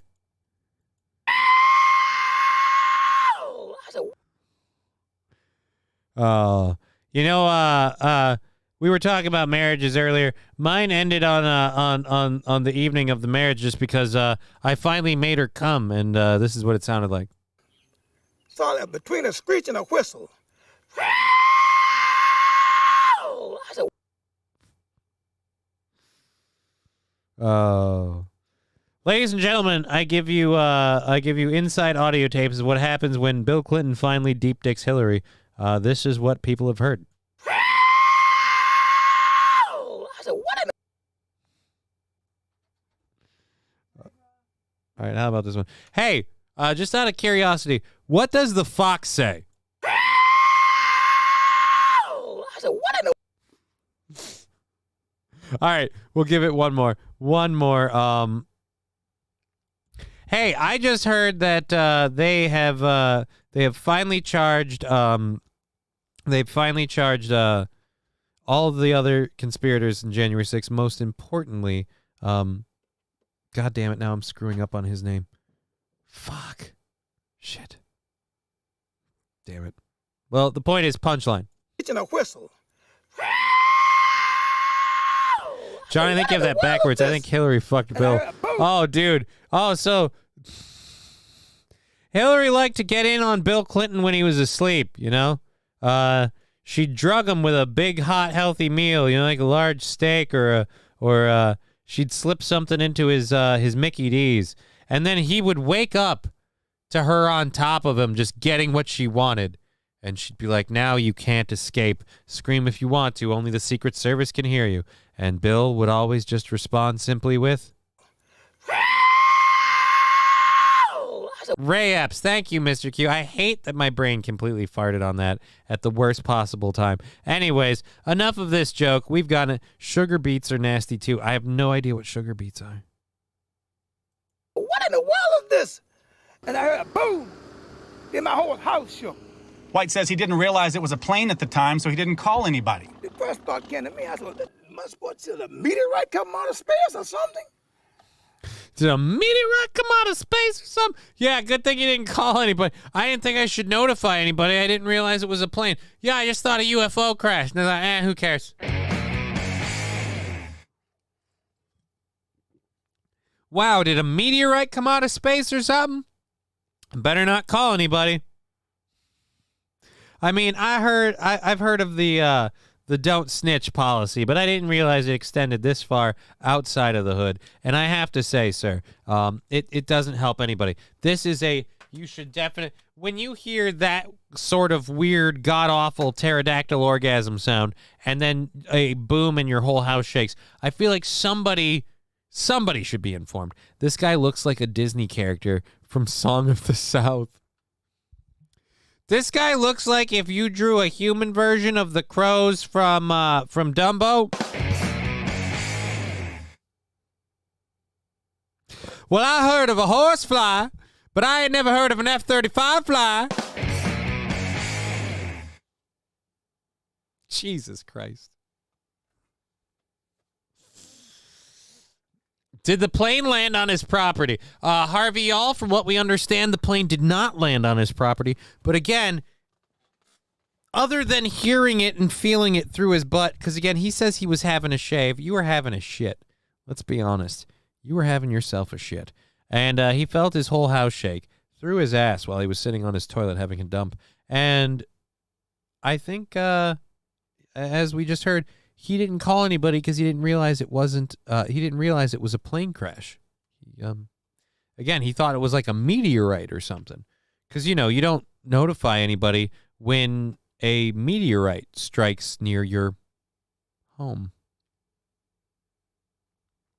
Let's go back here. Danger Bear Wolf Turtle. It's the voodoo doctor from The Princess and the Frog ghetto version. Oh no. Johnny, he is black R2D2. Well, then where is, what would we call that then? C-3PO? What would C-3PO be Chinese then? If we're doing ethnicities as the robots in Star Wars? Are we ethnically washing every role in the movie or just the robots? I'm curious. Because, like, I could see we could get C-3PO again. Chinese kind of works. All right. Oh my God, I got it. Black Monkey D. Luffy from. Oh no, no. And I took the plane down because my fists were going like cannonballs. Am I the only person who didn't realize Luffy was apparently supposed to be a kid? Like, Luffy was supposed to be a child. I will admit, I never watched One Piece. But from everything I saw, I thought, oh, that's just like a weird midget. Like a weird midget child, midget person. Just a little tiny person. And just because there's a common theme in a lot of animes where the lead character is a small, slender person who looks almost childlike, but always has like a fucking six-pack and like pecs and big arms. And Google what? Black Monkey D. Luffy from One Piece? Are you saying Google that? Or are you saying Google Luffy? I don't need to check on it. Where's Hobo Chili when you need him? Hobo Chili is on Rumble possibly, but he hasn't chimed in. I personally was hoping to hear from Hobo, but we've not heard from one Hobo Chili. All right, let's keep going here. Let's take it back a second. Ooh. You don't pause well.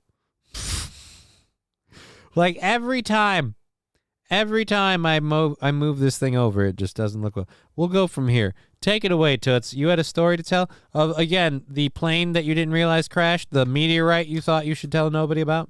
Again, I said, must a meteorite come out of space or something? And I said, well, if the airplane, it needed to be reported. That thing was flying just too low. So yesterday evening, I said, the helicopters, I was out there walking, and choppers keep flying around. I said, well, somebody must have robbed a bank or killed some people or whatever. So I walked up there. They told me it was about the plane. The F-35B air. Somebody must have robbed some bank or killed somebody or something. I did not realize we still had people adorably this far detached from reality.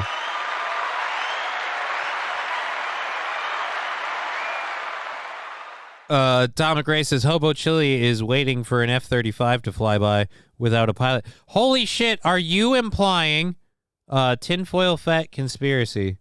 Are you implying that we have in fact found Hobo Chili? It would be weird for that to be Hobo Chili, but it would explain some things, you know? I hope he does his version of Off Gum Gum Whip.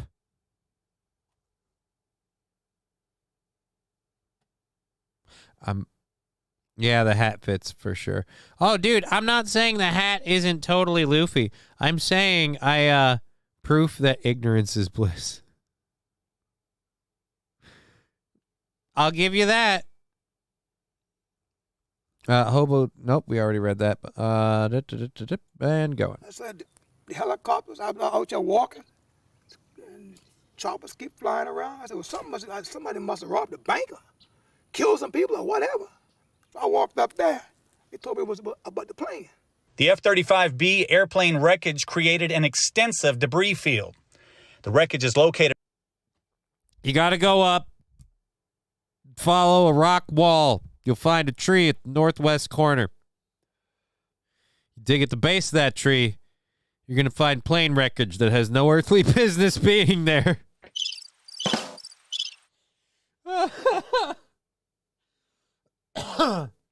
If you found this black box and you've come this far, perhaps you're willing to go just a little bit further.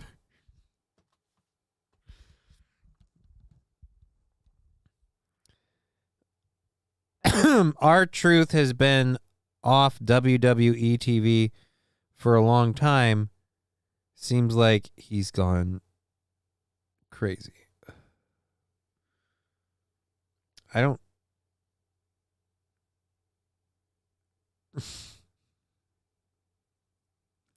know if that's him. I mean, it might be. I am off Old Georgetown Road. Military security is very tight with numerous red and white. Oh.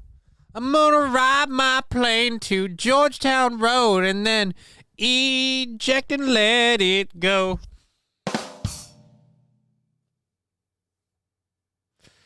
I'm gonna crash my plane by Georgetown Road and scare a...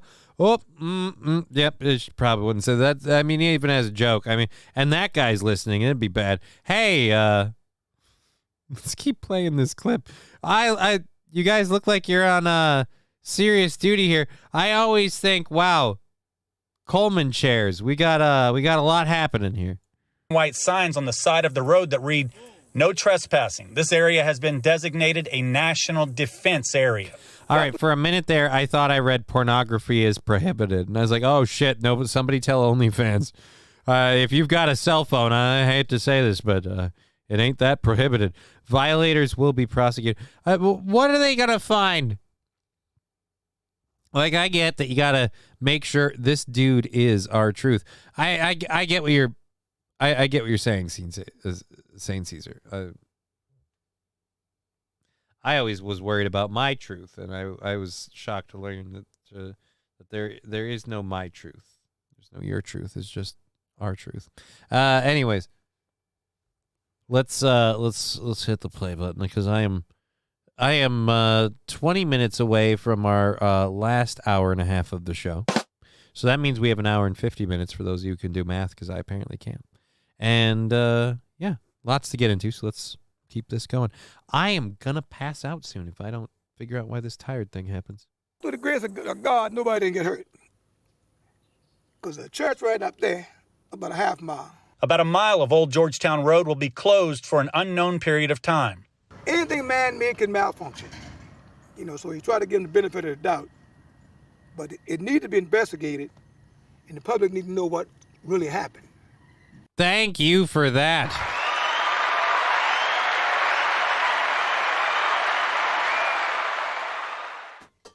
Where would we be without this Rhodes Scholar to tell us anything man-made can malfunction? And this accident needs to be investigated. And the people need to find out and be told what really happened.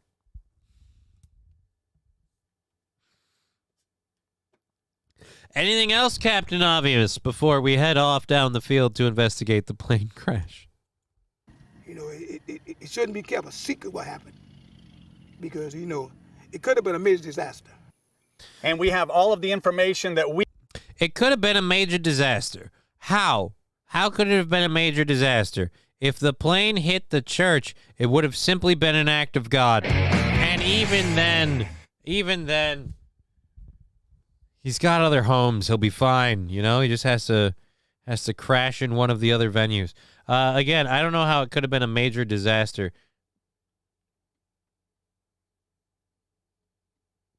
I feel like we filmed this whole thing right opposite this dude's house, and he's just sitting on the other side of this camera and be like, y'all need to get off my property. We have been able to gather about this crash at our website. Just log on to counton2.com. No. In Williamsburg County, I'm Raymond Owens. Count on. Oh, great. You're Raymond Owens. You know what? I don't give a shit. I was here for your interview guest, and you're not that guy. All right, so the pilot was up there writing checks that his booty can't cash. R.I.P. Maverick.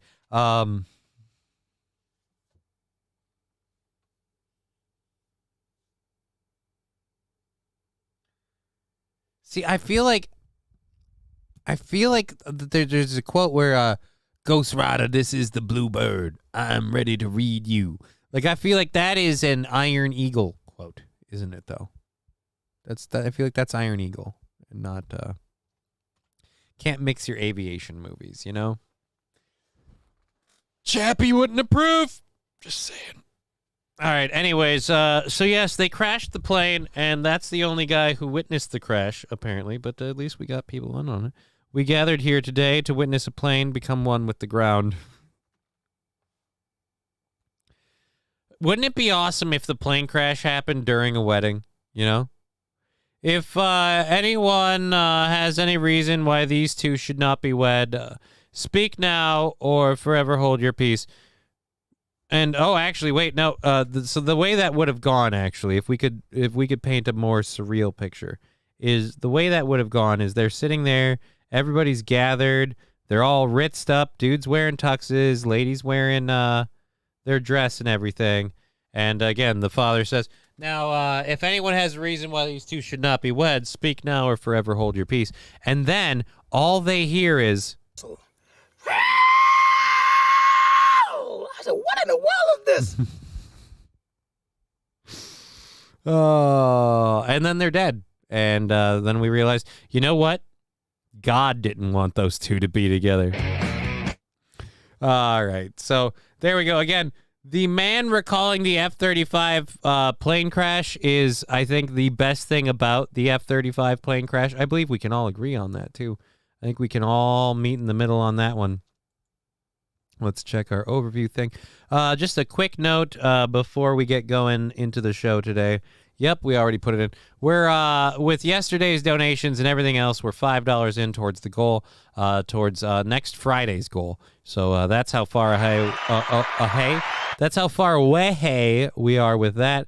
So if you want to contribute to the show, we appreciate it. We'll kick that goal can right on down the road if you do contribute to the show.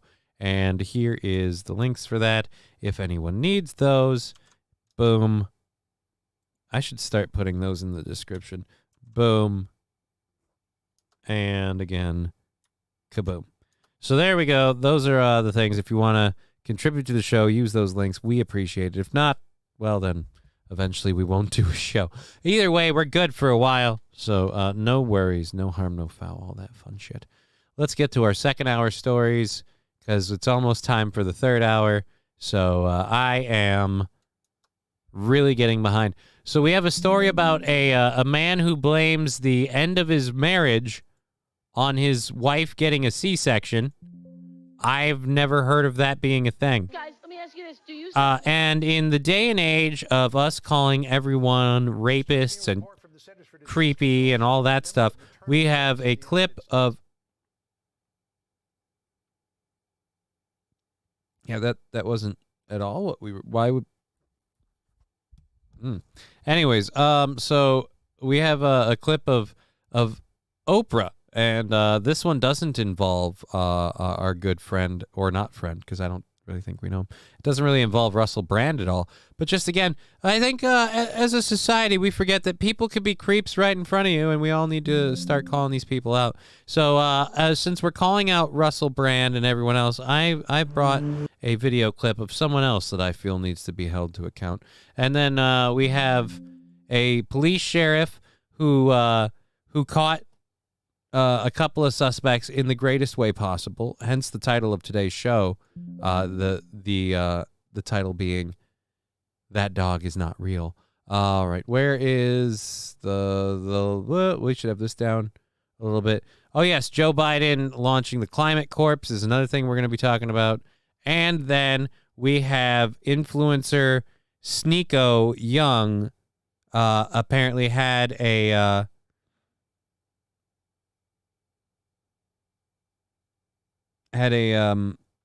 There's a video circulating on X, so we've got that.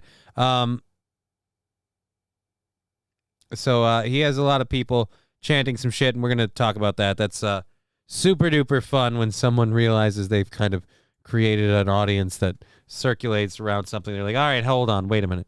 But anyways,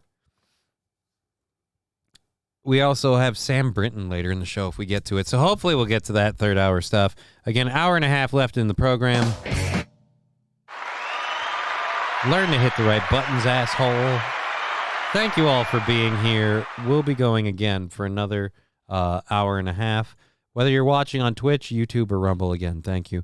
Click the old thumbs up, like, subscribe, all that happy horseshit, so we can hopefully grow this show to be just a little bit more self-sufficient. I really like not having to really worry about goals. I would love to have, because again, my bar for clearance is so low, and I still can't make it because I just don't do leg day.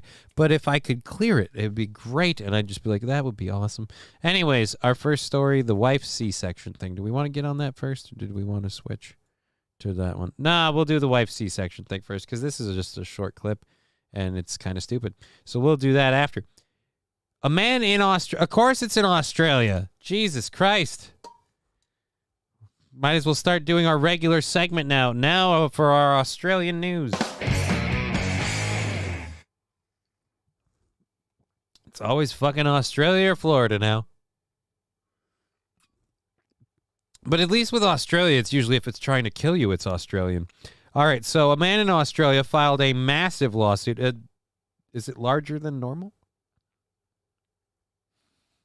Look, he said it's a massive lawsuit, but let's just say most of the ladies that have seen it have said, it's about average.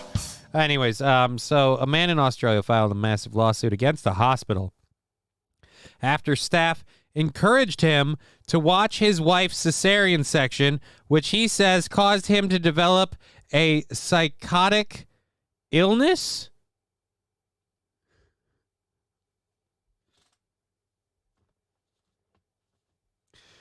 So wait a minute, you couldn't look away? You did this to me! Like what, did they strap you in a chair like it was fucking Clockwork Orange? You had your eyelids open, they put the drops in there, and they're just like, have you learned? And you're just, no! Until finally you're just everyone else, just drowned out. Now you go to the milk bar and you don't want to even do anything. You're just hanging out like, hey, let's not cause a fuss.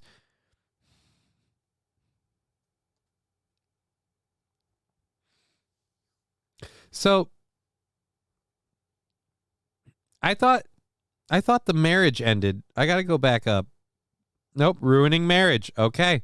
But I can't believe the lawsuit is against the hospital staff.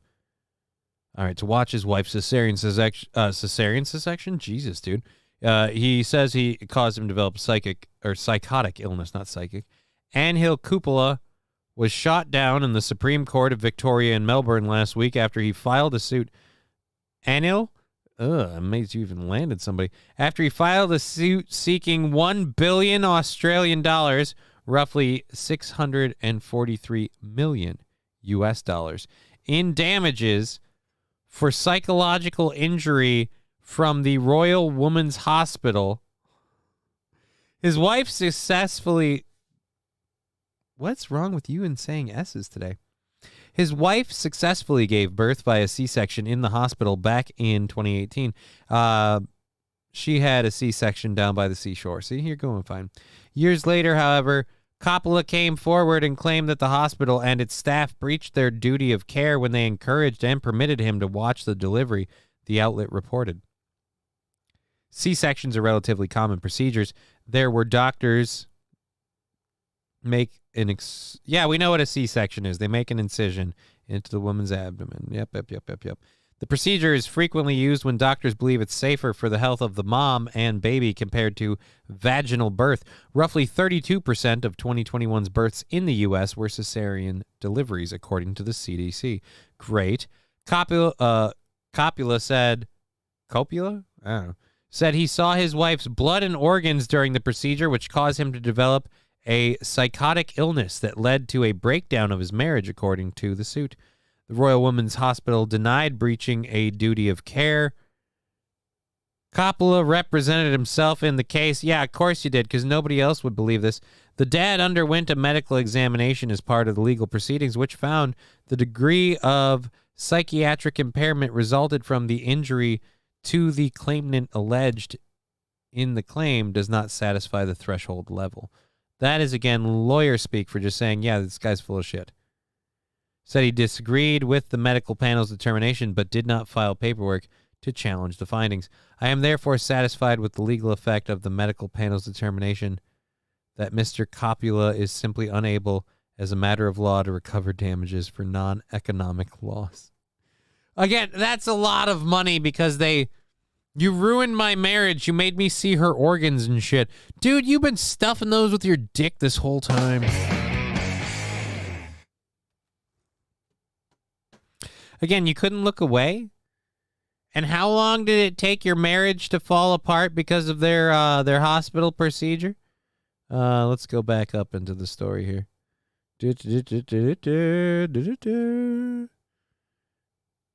2021, years later, however, it came forward and claimed the breach. 2018. All right, so it took a couple years to break down your marriage. I mean, it doesn't seem that big a deal, man. You'll be fine. Births are gross. Was fill some holes. All right. You want to, let's just see. Let's check quick before I go into this. You want a my personal births or growth story? You want to hear my own personal growth story behind births? We want to do this? Because I got a reasonably okay one. I'm sorry, I feel nothing for this man. I've watched DSP play Street Fighter 6. That is worse. Thank you, Saint Caesar. Really love that. Haven't checked in on old DSP too much lately. I saw a thing about his 9/11 show, and he did a reacts video to a bunch of 9/11 footage, and then I guess he got yelled at, or people yelled at him, and he yelled at people. I don't know. Anyways, nobody really saying yes or no, so we'll go over it super quick and then move on. He was getting owned in MK1 last night. Dude,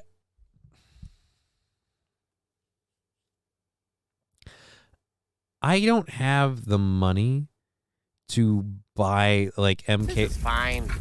I'm okay with the events that are unfolding currently. Thank you, Wilmer Autotech. But I don't have the money to buy Mortal Kombat 1. I might be able to squeeze it if I look in my finances. We'll see. But Mortal Kombat 1 and Tekken 8 came out, and I want both of those really, really badly. But I can't, like I said, and the fucking top end edition for both of them is like $100, so that definitely isn't happening. And I'm just like, oh man, if only I could, because good God, that would be fun. I do kind of want to play Mortal Kombat 1. I'm curious of how good that is. But if I got Mortal Kombat 1, then you got to get like a Tekken 8 isn't out till January. Well, that solves one problem. Oh. Fuck. I don't have the money for the Mortal Kombat 1 though, dude. Like, you know, but you don't, dude. You don't.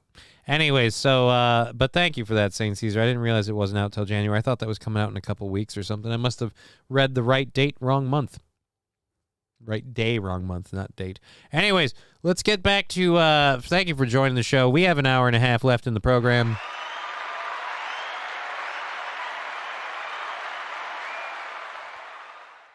And we're on our second hour stories, moving through those. When we get done with those, we'll move on to our third hour stories.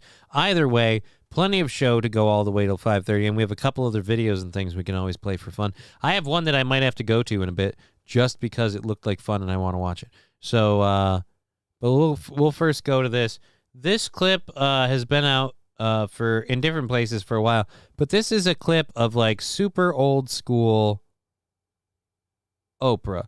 Now, if for those of you who might be too young to understand this, with a lot of movies back in the day, you would have stupid promo shit that would really, really kind of just like, let's push the movie, but at the same rate, we have to address the fact that the movie's cartoonish or whatever. So we'll just get everybody all dressed up in character, and they'll go do that.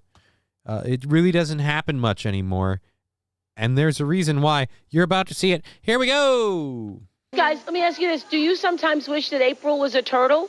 Whoa, definitely. All right, before we get into that, as you can understand, do you wish April was a turtle? We could understand we're talking about Teenage Mutant Ninja Turtles. Holy fucking shit, I have to rewind these 4 seconds because look how young she looks and sounds. Like, I mean, just looks incredibly young, sounds incredibly young. And the tits weren't bad back then, I gotta say. Look, it kind of has a decent thing going here. Guys, let me ask you this. Do you sometimes wish that April was a turtle?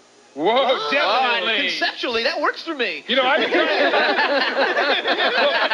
Where you going? Oprah. Man, I cracked myself up. Oprah, I've been trying to talk her into an interspecies relationships for months now. Whoa. Again, dude, this is in the fucking 90s, okay?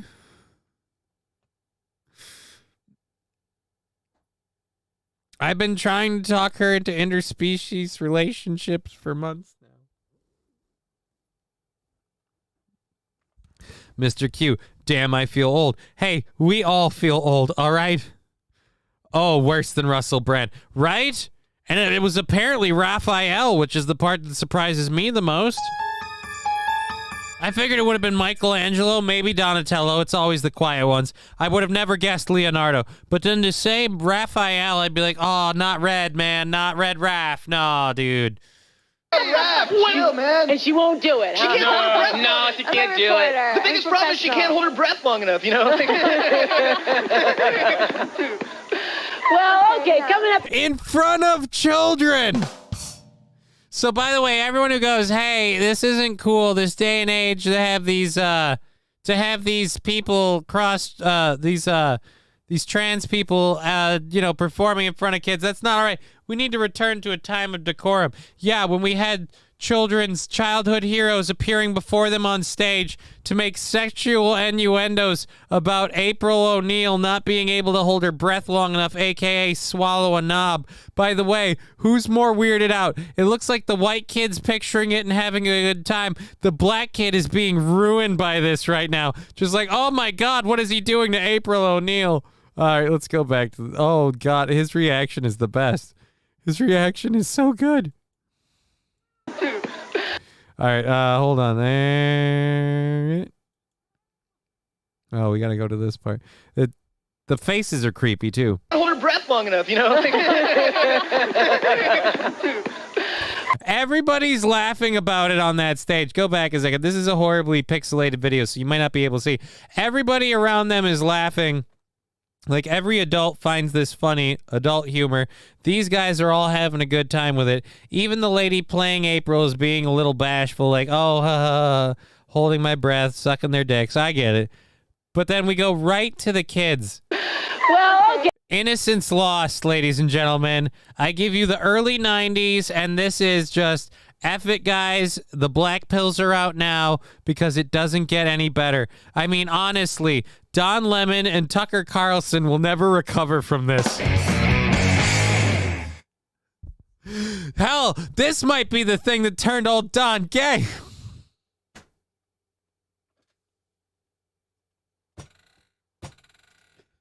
Okay, coming up, the Turtles are going to perform their hit. Did you want to say something?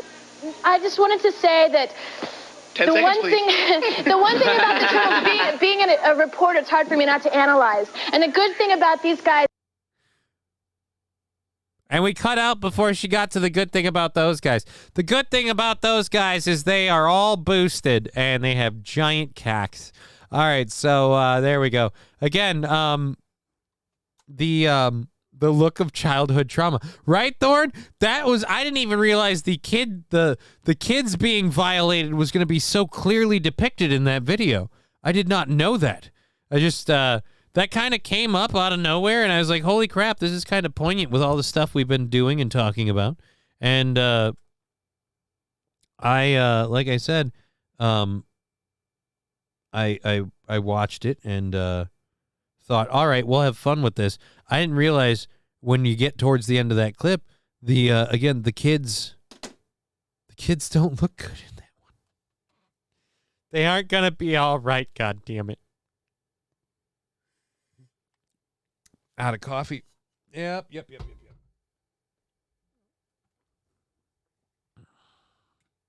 But yeah, man, that Mortal Kombat one.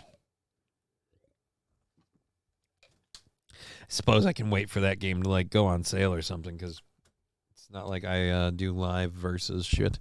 But yeah, anyhow, so moving on. Our next story. We have 1, 2, 3, 4 left in the second hour, and we still have an hour and a half left in the show, so we'll see where we land. You can see his dream shattering in his eyes as it goes on. Right? Those two kids. Again, the white kid didn't seem... don't buy the Switch version. It's bad. I actually... I would only buy the Xbox version because I'm an Xbox... I wouldn't even say apologist. I'm an Xbox, not even sympathizer. Xbox supporter? Yeah, I guess so. But, oh, and everybody made fun of, let's have a little fun thing about Xbox for a second, if we're going to just sit here and move through this. The new Xbox,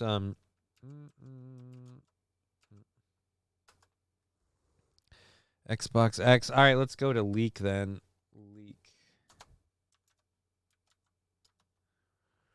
Xbox X leak images. So, where is it? Boom. Open image, a new tab, boom, and I want the actual, I need, fuck it, open link in new tab, let's go to this. So,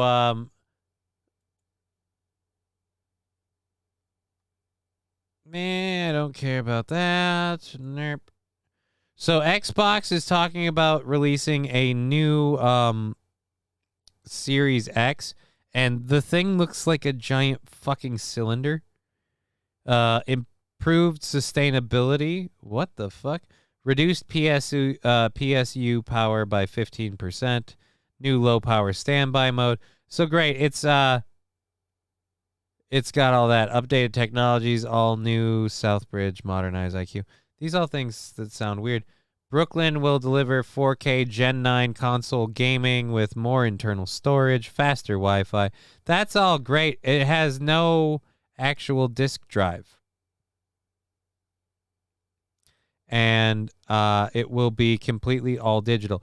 I don't use my disk drive for video games, but I don't like the all digital thing. I just, at least it doesn't look like a vagina. Yeah, it doesn't look like a vagina. I'll give it that. I like my my Series X. I have a little cooling fan thing that I bought for it that's aftermarket. It just looks like a little fence post. It's just adorable. I love that little thing. So yeah, I don't want to, I don't know. We'll see what the price of it is when it comes out. I might have to eventually get a new one, and then maybe that'll be a thing. I don't know. But moving on, same, I have a fan that lights up on the top of it. Yeah, the fan lights up. We probably have the same one, St. Caesar.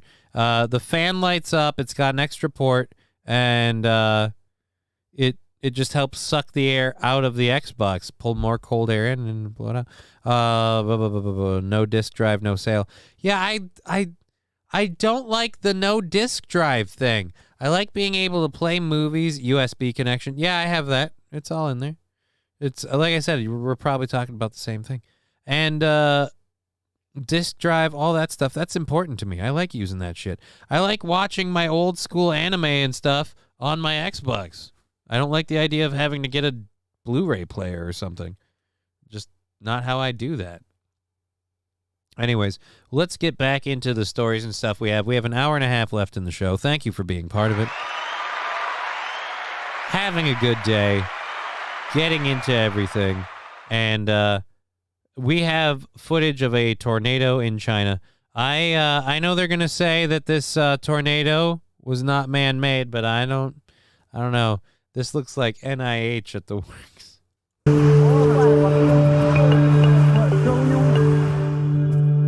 At least 10 people died after 2 tornadoes hit cities in China's Jiangxi province. Oh my God. Have you guys never been hit? It looks like you've never been hit by tornadoes. In Sichuan, the tornado destroyed more than 100 homes, according to state broadcast CCTV. Have you never been hit by a tornado? Because those homes don't look very tornado resistant. Just in every way, shape, and form. Oh, damn. That's some messed up shit. Tornadoes are unusual at this time of year in the Jiangsu province. Yeah, tornadoes are unusual this time of year, but my question is in general. Recent rare tornadoes are due to higher temperatures bringing strong weather conditions.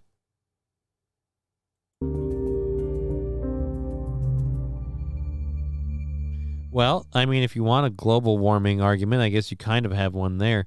But again, that doesn't say that there's global warming. It just says that, or that global warming is man-made, I should say. It just says that you're dealing with warming temperatures. Again, you guys didn't ever think of maybe kind of batting the hatches a bit? And they said tornadoes unseasonable this time of year, but does it matter about the time? Mr. Q saying it's super rare. Apparently, like, it's like fucking foil card Pokemon rare up in there. Because, again, none of those homes look like they were prepared for that.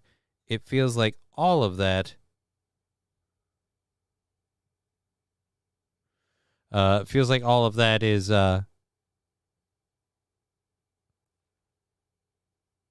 nothing you could have prepared a bit for. Just looks all a bit excessive. Sorry, I'm getting sidetracked by a story thing. Lesser known things about Lily from the AT&T commercials.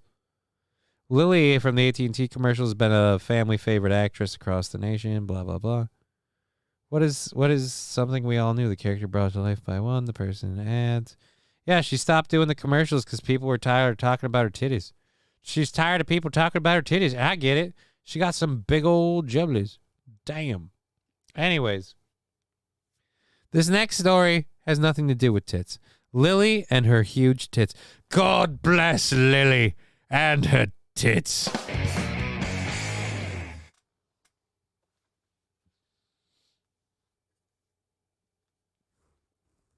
Anyways, I get sidetracked by Lily and her huge tits. What can I say? I'm a fan of Lily and her giant tits. All right, let's get to this story.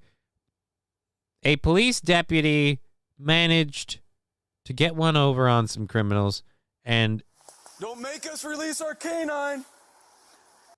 And how he did it is quite impressive. So we're gonna go. You might have heard him already talking in the background. Let's flip it over and play. Don't make us release our canine.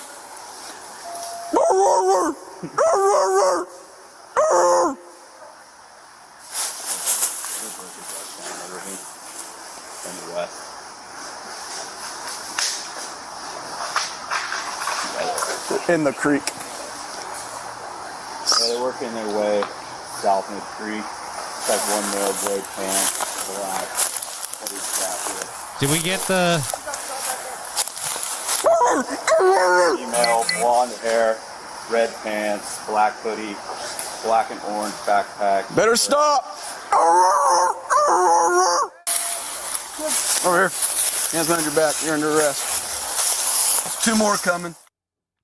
All right, so now we might have to play that video again in a second. Let's read the story.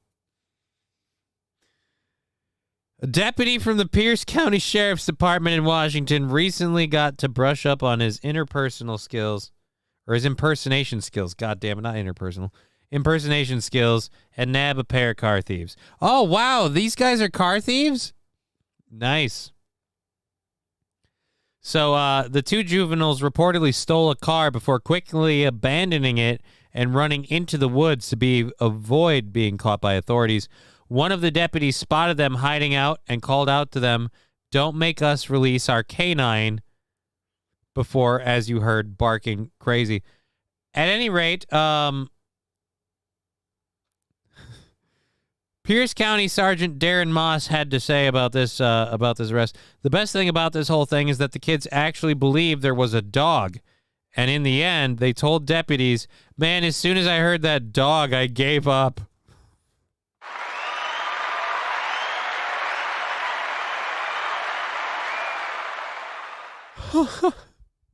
The dog sounded handicapped. Dude, the dog sounded like a basset hound on his last leg. So yeah, handicap fits, Fanatical Bucks fan.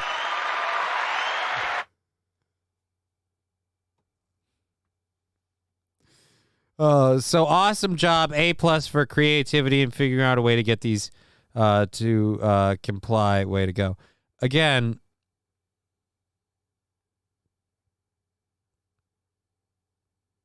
I gotta play it again. I gotta play it again. It's too good.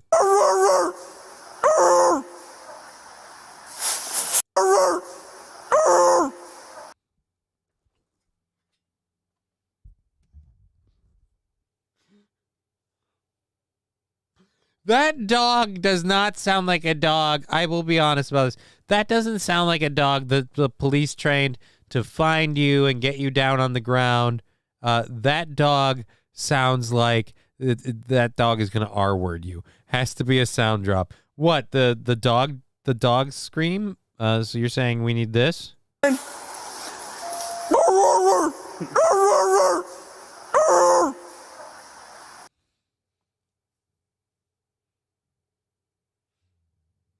You know what? Fuck it. I'll copy the link address. Hold on.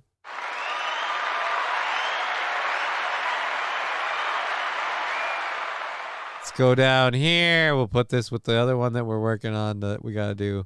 Was that over here? I think so. There we go. We'll call it that.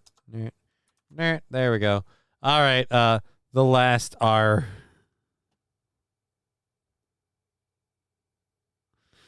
I do a better dog barking impersonation. Right? I feel bad for the criminals. Chevy JB saying not bad. Are you saying not bad for the thing or the...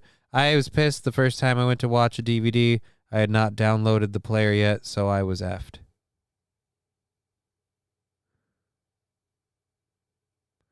The dog don't hunt. Listen to it. It's dying. Oh, dude, that dog hunts. That dog sounds like that dog hunts. He's gonna drag them boobies to the bushes. All right. So we knew we were in trouble when we heard the blood curdling scream of the wolves.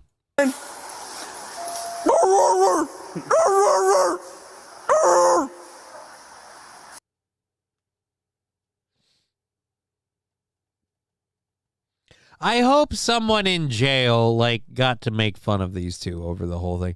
I hope this came back to bite them. Wasn't even trying to make a pun. I was just, figuratively speaking. I hope it just the fact that you fell for that. You don't seem like the smartest of criminals when that's all it took. That dog is too old for this shit. Oh no, it's the canine version of Riggs. Or no, it's the canine version of Murtaugh. Riggs is the other one. Damn it, Riggs. I'm too old for this shit. I shouldn't have closed the story out. I should have kept it so I could have kept pulling that clip out. Oh, well, we have about an hour left in the show. We got a couple stories left, and then our third hour stories. Thank you for being part of the program today.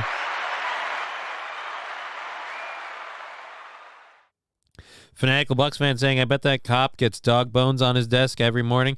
If he doesn't, he should. I feel like a milk bone treat should be greeting this guy every day. Oh, come here, kitty. Or some bacon strips.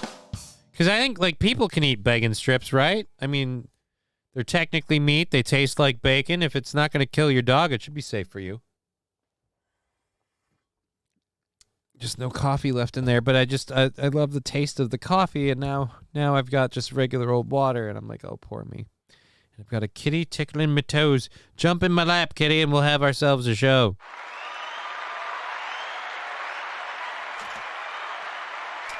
That actually doesn't sound good when you say that. But ask and you shall receive. We got the kitty. Hey, everybody. My kitty, nowhere near as big as others. That's one fucking nice kitty right there. It's Tegra. The little, what would you say? You bank in at what, 7 pounds if we're lucky? Not even? All right. So let's get back to our stories. Canine units everywhere are screaming cultural appropriation. Thank you, Farva on YouTube. Hey, the fuck's with this guy? Pulling. Hey, did he just pull a? What the fuck? Now the canines are going to start pulling human appropriation and beating black people.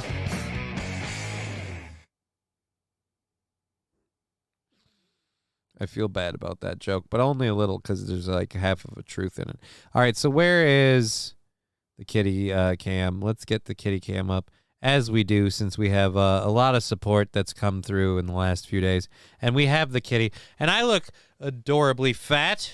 Hey, how about that? Hey, nothing like something reminding me that I need to work out. I'm actually taking that camera off the screen because holy shit am I fat. Oh my God. It's like my name's changing to Patrick. All right, let's drop that. All right, here we go. So we got that done. That sounds like the dog said Ray Epps is top dog. Oh no, not Ray Epps is top dog. No. That's not good. That cop gets home and takes his dogs out. Talks to his dogs that way, I'm positive. Dude, that guy gets home and he talks to his wife that way. All right, I gotta stop using that thing. Soft pillow for kitty to lean on. Yeah, dude. I've got a little bit of some pudge, and I gotta work on that. That is definitely, it's a soft pillow for sure. And it needs to be smaller. Could use no pillow at all if we get it. Anyways, so recently, according to NBC, was it NBC News? Yeah, NBC News. The White House has launched the American Climate Corps. I think President Biden just up and did this. I don't think it was like they voted on doing it. The White House has announced the launch of the American Climate Corps, which the administration said will mobilize more than 20,000 Americans in the clean energy and climate resilience sectors. Okay, don't know what that is. According to the again NBC News article, this is important because we are not only opening up pathways to bold climate action, we are not just opening up pathways to decarbonization, we're opening up pathways to good-paying careers, lifetimes of being involved in the work of making our communities more sustainable, more fair, more resilient in the face of a changing climate. The American Climate Corps will train young people in clean energy conservation and climate resilience-related skills and streamline pathways into civil service. That is the most broad why does that sound like we're just going to tell kids that we're going to die if we don't do it this way? That's what that sounds like to me. Sounds even dumber than the Space Force. Toastmaster, it's even worse than the Space Force. It's not just dumber than the Space Force, it sounds more insidious. At least the Space Force was a stupid sounding idea with a noble aspiration of being like, I don't know, forward thinking to the idea that we're becoming a spacefaring civilization. We should have, if we have military forces to take humanity from one place to another, we should maybe have a militarized space force to defend humans in some sort. Right. It's a dumb idea, granted, but at least a relatively noble aspiration. It's still stupid as shit. But holy shit, I forgot about the Space Force. Farva, everyone forgot about the Space Force except Netflix because they got what was it? Oh fuck. They got the dude to do the show. Steve Carell. There we go. But yeah, the Space Force. As dumb as that might be, the Space Force isn't going out and telling people and indoctrinating kids into, hey man, we have to go to space or we're all going to die. Like, I'm worried about what are these what did you call it in the article? We'll work on making our communities more sustainable, blah, blah, blah, blah, blah. We'll train young people in clean energy conservation. What do you mean train them? The White House previously pitched the idea of launching a new civilian climate corps as part of its sweeping Build Back Better Act framework that ultimately passed in Congress. The original proposal for the climate effort said that the corps would have more than 300,000 members that will conserve our public lands, bolster community resilience, and address the changing climate, all while putting good-paying union jobs within the reach of more Americans. Right, but we cut it down to 20,000, and again, I don't know what those good-paying jobs are supposed to be. Civilian Climate Corps. Yeah, Civilian Climate Corps. They wanted to create the civilian climate, or wanted to. They have announced that they will launch the American Climate Corps, which is, again, a civilian organization aimed at training young people about it. That's the part. FBI, open up! Holy shit. Thank you, Lab Glass, for jumping in with that. That was nice. Again, that seems to me like it might be, just again, something they don't really need to do, but they're going to do it. And now we've got 20,000 people ready to pull that shit off. So, hooray. And thank you very much again, Lab Glass, for that sticker and the 100 bits. Let's check the sticker party thing just in case there's one of those around the corner so everybody knows. Oops, pulled the chat box off the screen. We'll have to fix that. Holy shit, we're 25 bits away from a sticker party. It's government frauds. I mean, yeah, it's that, but the 20,000 unionized workers, I don't think the stuff they're doing is necessarily going to be government frauds. I think they're going to fucking be, again, pushing their message out, and kind of like they want to do it at kids. If you want a Corey drop, a Corey drop, Mr. Approachable, let's listen to this. Leave me alone, Mom. I'm boofing Zip Fizz. Probably. Leave me alone, Mom. I'm boofing Zip Fizz. Probably. Leave me alone, Mom. I'm boofing Zip Fizz. What the fuck is Zip Fizz? Now I have more questions, but thank you for that clip, Mr. Approachable, for making it, and who linked it? Lab Glass for linking it in the chat. Thank you.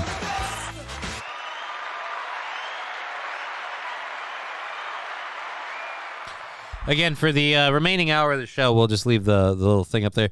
We're 25 bits away from a sticker party. So if that happens, everybody on Twitch, there's a little app up here in the corner, a little purple heart thing. You can click on that, and during the sticker party, everybody gets to use all the stickers. They're all free. It's all fun. And again, 25 bits away from that happening. So that could be any moment in the next hour, or even possibly tomorrow. Tomorrow's sticker party is up today. Anyways, so thank you for that Corey clip. That's an interesting one. I might actually have to put that on the board. All right, so Biden using, again, executive powers to bypass the House and just launch the American Climate Corps. Hooray, America. Yeah, don't call the police. They might incriminate you.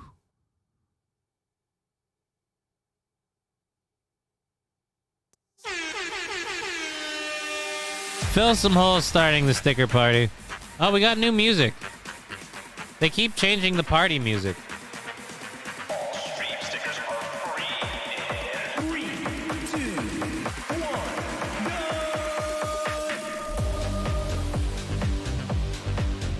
Here, we'll do some kitty dancing. Come on, guys. Pet the kitty. Pet the kitty. See, I love kitties. And the kitty gonna run. Yep, bye, kitty. Probably spoke too loud into her ear. I'm sorry. I'm sorry, baby. I forgot. I'm wearing the headphones. I forgot that this is louder outside of... There's a lot of weird hands on the screen. Hands and sandwiches. We're aiming for... Up, we got some random cocks. Like seeing the random cocks. It's nice.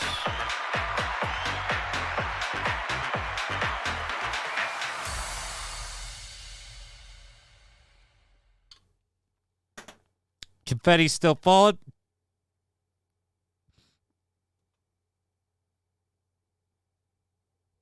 Party's still going.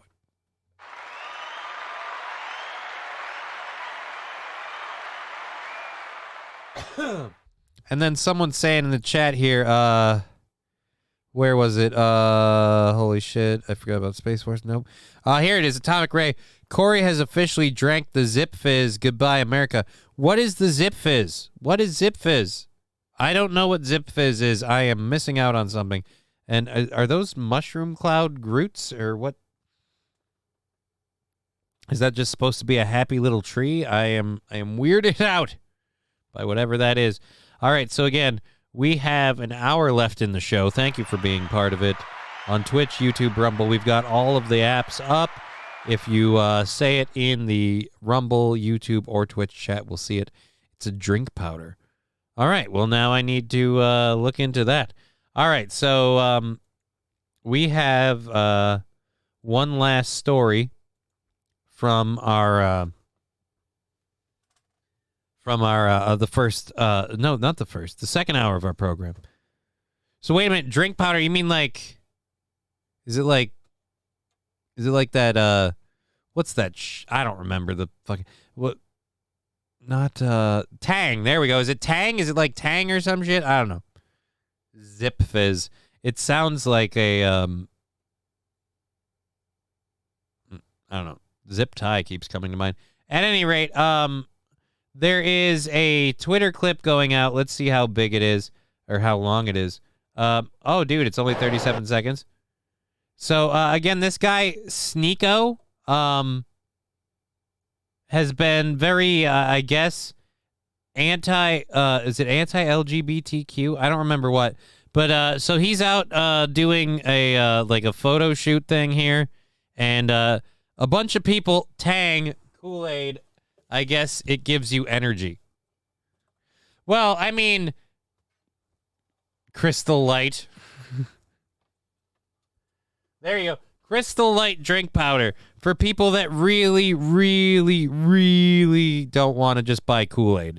I mean, I'm sorry. Crystal Light drink powder seemed like it was like upper crusty, what would you call it? Upper crusty single mom Kool-Aid. That's what it is. That's what Crystal Light's drink powder is. Other than the fact that they would do it like, you know, they were the first ones to do like you mix it in the bottle of water. So I guess that's what led to Mio. But all right, back to this clip of again this guy just trying to do a little self promotion, get a little picture with some fans. I again have no idea who this dude is, but I guess people started chanting in the background. Let's see what happens. Fuck the woman! Fuck the woman! What? No, wait. We love women. We love women. But not like transgenders. Yes, sir. We love everybody. Whoa! Oh my God! F the women, but not like trans. Okay, hold on. What? And of course, it's a little kid. Zip Fizz equals crystal meth light. Now I have more questions. All right, back to this clip here. Play. Fuck the woman! What? No, wait. We love women. We love women. We love women. But not like transgenders. Yes, sir. We love everybody. No. All gays should die. Holy shit. All right, so transgenders, and then what did that kid say? Oh dear God. And he's got like he looks like a tiny little Leonard Nimoy, like a Spock looking mother effer. Holy Jesus. Well, that escalated quickly, said Farva. Right? I didn't see that going there that fast. Forget escalated quickly. That went from I don't like women to now apparently it went to transgenders, and then one of them like all Lab Glass saying based. That's not even based, man. That is creepy that is that territory. All right, that's what you. As soon as that happens,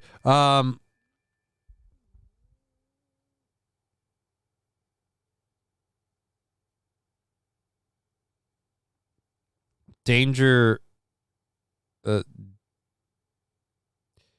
Dangosaurus saying, "What up? I'm sitting here with my two boys from Connecticut watching your stream. We really enjoy your anime-themed vibes that you give off. Keep up the good work, bro."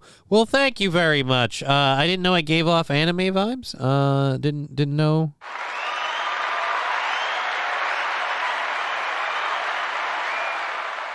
Well, I suppose the little me. Oops, sorry, wrong chat. First time in the chat, and oops, sorry, wrong chat. That is hilarious. And now we have Evil Gandhi laughing at that. The first time in the chat for Evil Gandhi. Well, thank you.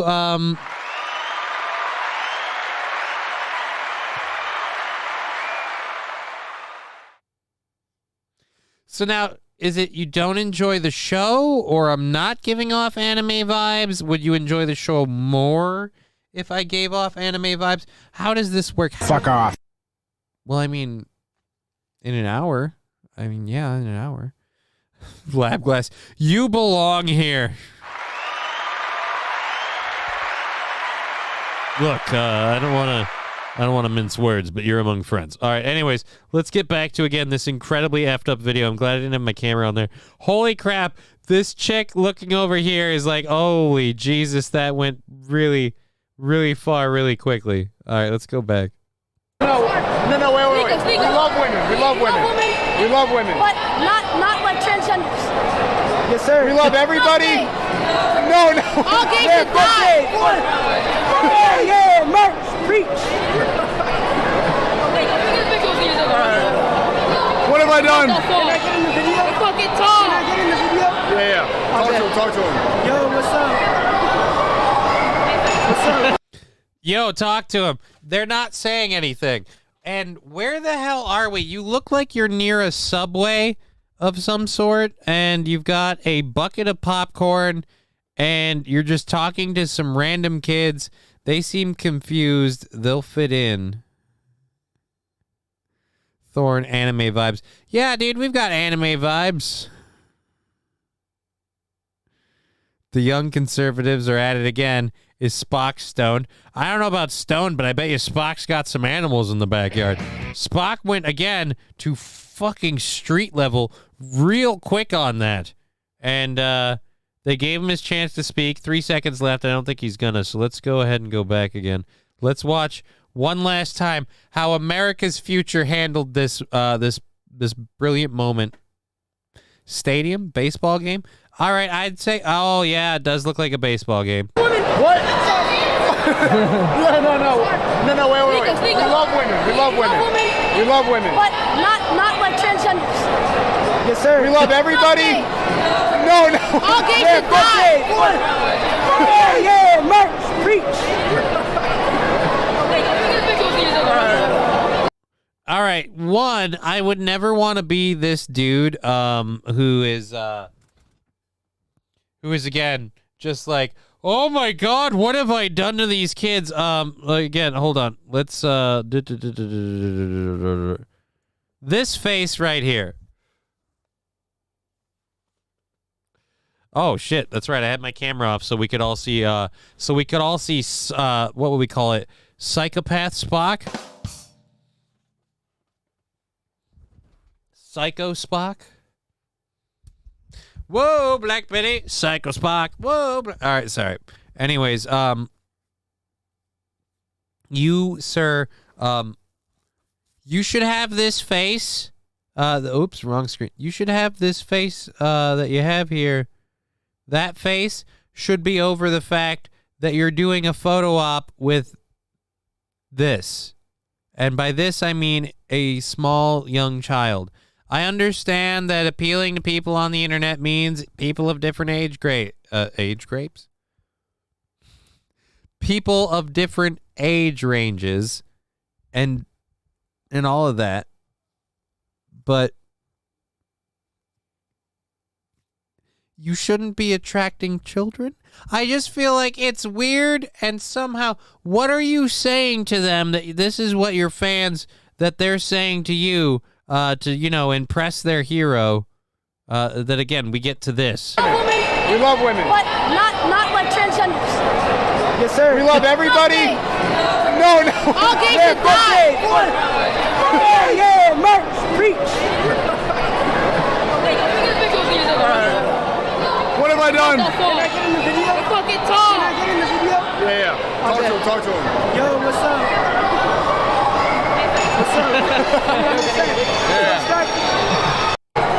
All right, so when they give them an actual second to talk, they've got nothing. Spock's stepmother is going to be pissed. Oh, no. She's a Klingon. All right. Here's a quote cut. We'll see how many nerds we have in the audience right now. The Spock, what do we call him? Kid Spock? I don't know. Baby Spock got home, and Mom saw the viral clip, and she looked at him and she said, you say these things, and sometimes I think it's just because you have a Batarian father. Anyways, so again, this is incel influencer Sneeko. So he's there's such a thing as an incel influencer? Ugh.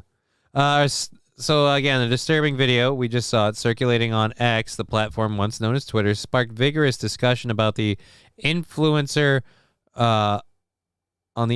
far-right content creators hold over young minds. The clip shows Nico Sneeko Di Bellathanzi, a former member of the Mr. Beast team turned controversial figure, interacting with young fans in a manner that has many alarmed. Yeah, it alarms me for the kids. Sneeko is known for his prominent presence in the Red Pill subreddit, a space embraced by the incel community, which frequently advocates misogynistic viewpoints and rejects feminist perspectives. It was faced with harsh reflection of his ideologies during a recent meet and greet at a Miami Marlins baseball game. In the incel community, individuals identify as involuntarily celibate, often harboring resentment towards women and those sexually active. The term red pill refers to the matrix, symbolizing an awakening to perceived harsh truths, typically used to describe anti-feminist points of view. All right, so the video's been viewed more than 3 million times. One of them is during the hateful speech, one of them is saying, Andrew Tate, fuck the women. That one's... I wouldn't look up to Andrew Tate. Wait, no, we love women. However, the children continue with derogatory remarks aimed at transgender and gay individuals, but not like transgenders, one of the kids says. Another says, F the gays. The third says, all gays should die. Viewers of the video noted the apparent desire of the children for Sneeko's approval, with one individual pointing out that the way the kid was looking at him for approval, though, this incident has opened up a broader discussion on content creators' responsibility when influencing the younger generation. Again, I argue you shouldn't want to influence the younger generation.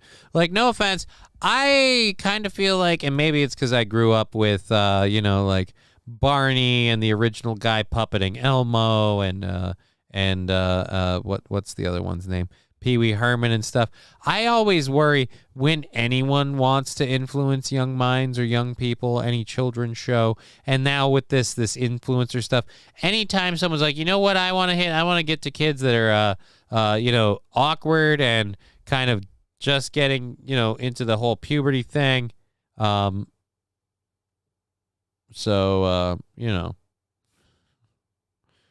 Spock stepmother, Danger Bear Wolf Turtle, he was just upset somebody else was going to be up in his wife's business. Oh, no. Oh, no. That's not good. And Harvey L. calling him wannabe Tate.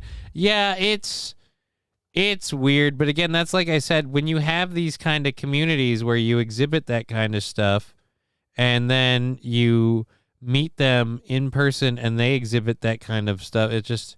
Sneeko likes to watch his girl get hollowed out like an Indian canoe. What? All right, Farva. I didn't know that. I guess I want to meet his girl, I guess. How does she feel about Polish sausage? I mean, really? No. But again, Sneeko, I don't know. Sneeko is just, again, dumb. All right, so let's go and load. We have 45 minutes left in this program. Thank you again for being part of the show today. Let's check with the bits and the subs we've seen come in. Do we have... Nope, just kind of weighing in at that. It's still saying that. No, because we've had more than that for Wednesday, so I guess it's just going to take some time to refresh. We'll see where that lands. All right, until then, let's grab, again, our third-hour stories. We have enough to take us all the way to 5:30 and then some. That's what she said. So thank you, Shane Caesar, for popping one off in my ear. Let's pull up. Oh, yes, we've got this story. Oh, drop the audio a little bit. Might not want to do any sound drops for just a second while we grab these stories. We have we have a story about the ex-Biden, if you remember. All right, so we have Sam Brinton. We have a new story on Sam Brinton. Do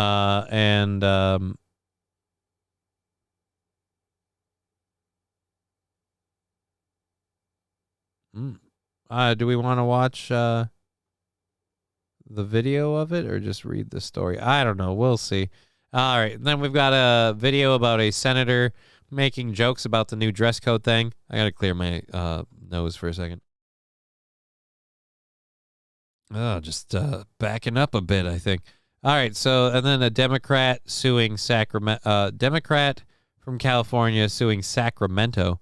The Dems are now starting to go at each other over everything going down in California. We also have a story about a George Soros purchased a shit ton of newspapers in the swing state of Maine, and I don't know why more people don't find that fucking creepy and worrisome. We also have a mom who had an extremely emotional hug with her son after his football game in a way that I, quite frankly, I'm saying, no, that's too far. At a certain point, that's whoa. All right, so we'll get to that. And then we're going to catch up with, again, Bayou Phillips, Danny Masterson's now ex. I could have swore 2 days ago I did a story about Bayou Phillips saying she was going to stand by her man, even though her man was going to be... Hello, motherfucker. Hey, dear Butch, how you doing? Thanks for the 100 bits.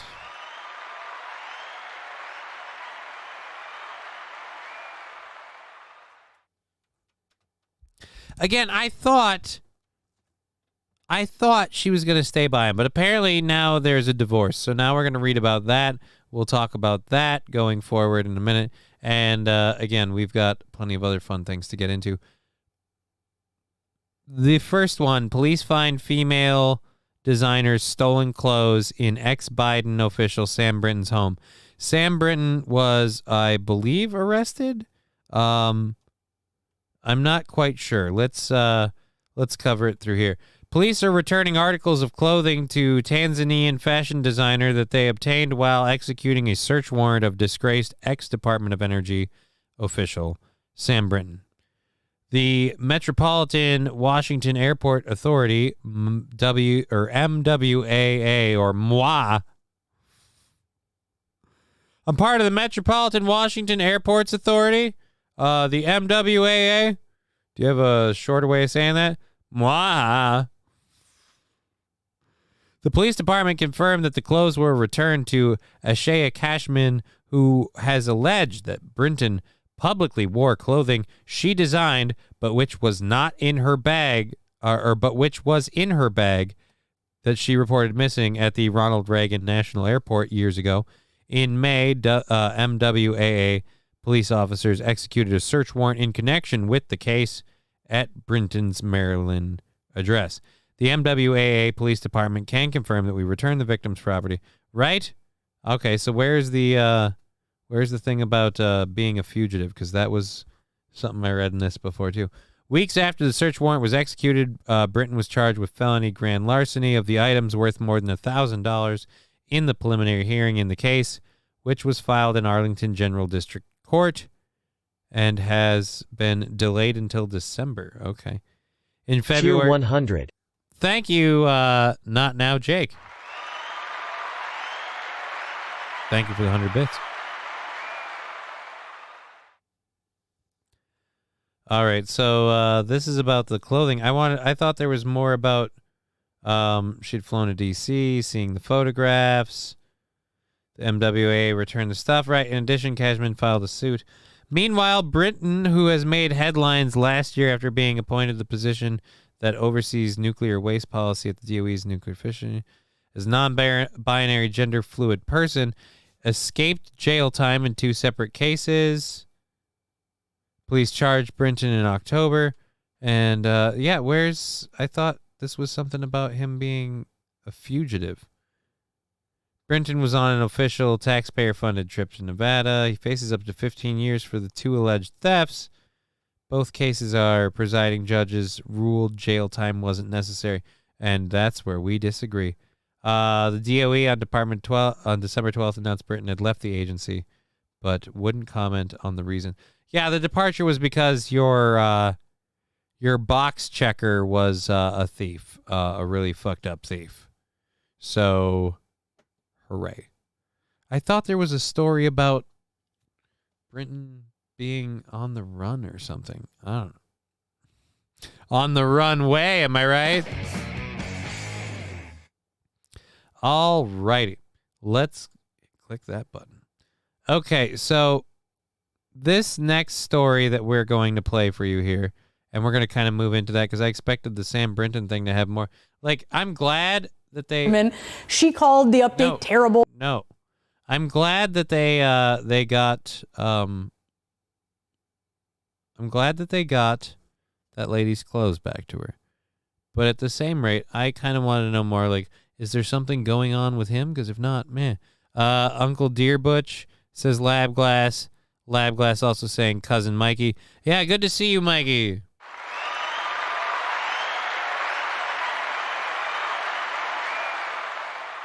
Again, we got about 40 minutes or so left in the program. Thank you for being part of it. Everything that you contribute today, bits, subs, sound drops, all that fun stuff, just goes forward into the show, moving forward. And thank you, Samantha2000, for following on the Rumble. Always love seeing new followers on Rumble. All right, so back into this story. So as something else, catching up on other stories we've talked about, the whole the whole Chuck Schumer and all of them kind of rolling back the dress code rules for the Senate, and we all know why it is, and I think they even touched base on that here in this CNN clip. Well, now senators are joking about what they're going to wear with the new clothing ban lifted, and a senator joked that she plans to wear a bikini. So I want to see who that senator is. Start placing your bets, and feel free to say on whether or not you want to see that person in a bikini. I would really, really like to see Lauren Boebert in something nice and mincy. It better not be Marjorie Taylor Greene. I do not want to see her in a bikini. And if it's Dianne Feinstein, I will vomit. It's dress code. It's informal dress code, which has required members to wear business attire. I think kind of like this, right? Right. All right. So true to form lately, the Senate. Business attire. Yeah. By the way, an informal dress code, something else that literally every other country can pull off. They don't even have to roll this shit back in Canada. We are the only country going, all right, look. Senator Mr. Clean really doesn't like having to get out of his shorts and his hoodies. He'd really like to stay in them and not have to wear a suit. It's very constricting, and it makes him seem even dumber than usual somehow. So we would like him to, again, continue looking like a middle school basketball coach. It's pretty divided over it. Yeah, Democrat John Fetterman from Pennsylvania, perhaps unsurprisingly. Labglass saying it'll definitely be MGT because she is a see you next Tuesday. Oh! I believe that he's calling MGT a cunt. I believe. Sorry. I mean, he is. Is she? Probably. But again, I double down. It's Boebert or nothing. I want to see some Boobert, or I don't want to see any bikini. That's where I am. I want Boobert in a bikini. I want to see her Booberts. Let's go. He's known for his hoodies and shorts. Says he's grateful for the update, but no. Says he's grateful for the update. No. He's the reason for the update. CNN. He's the reason for the update. Oh my God, my hair is starting to go. Why does my hair always get fucking flat and limp and shitty at the end of the day? All right, he is the reason for the update. Before this, we didn't need to update the dress code. Even the geriatrics that are incapable of speaking, that are practically dead people being rolled around by their staff, even they can manage to wear business attire. The only one who can't pull it off is Senator Fetterman. I know he doesn't stutter, but he does say dumb things that add up to a calculator full of an empty cash drawer. Yeah, that's about as coherent as John Fetterman. And the idea that we, again, have to roll back. Look, man, if my legs worked really, really well, I'd wear three-piece suits all the time.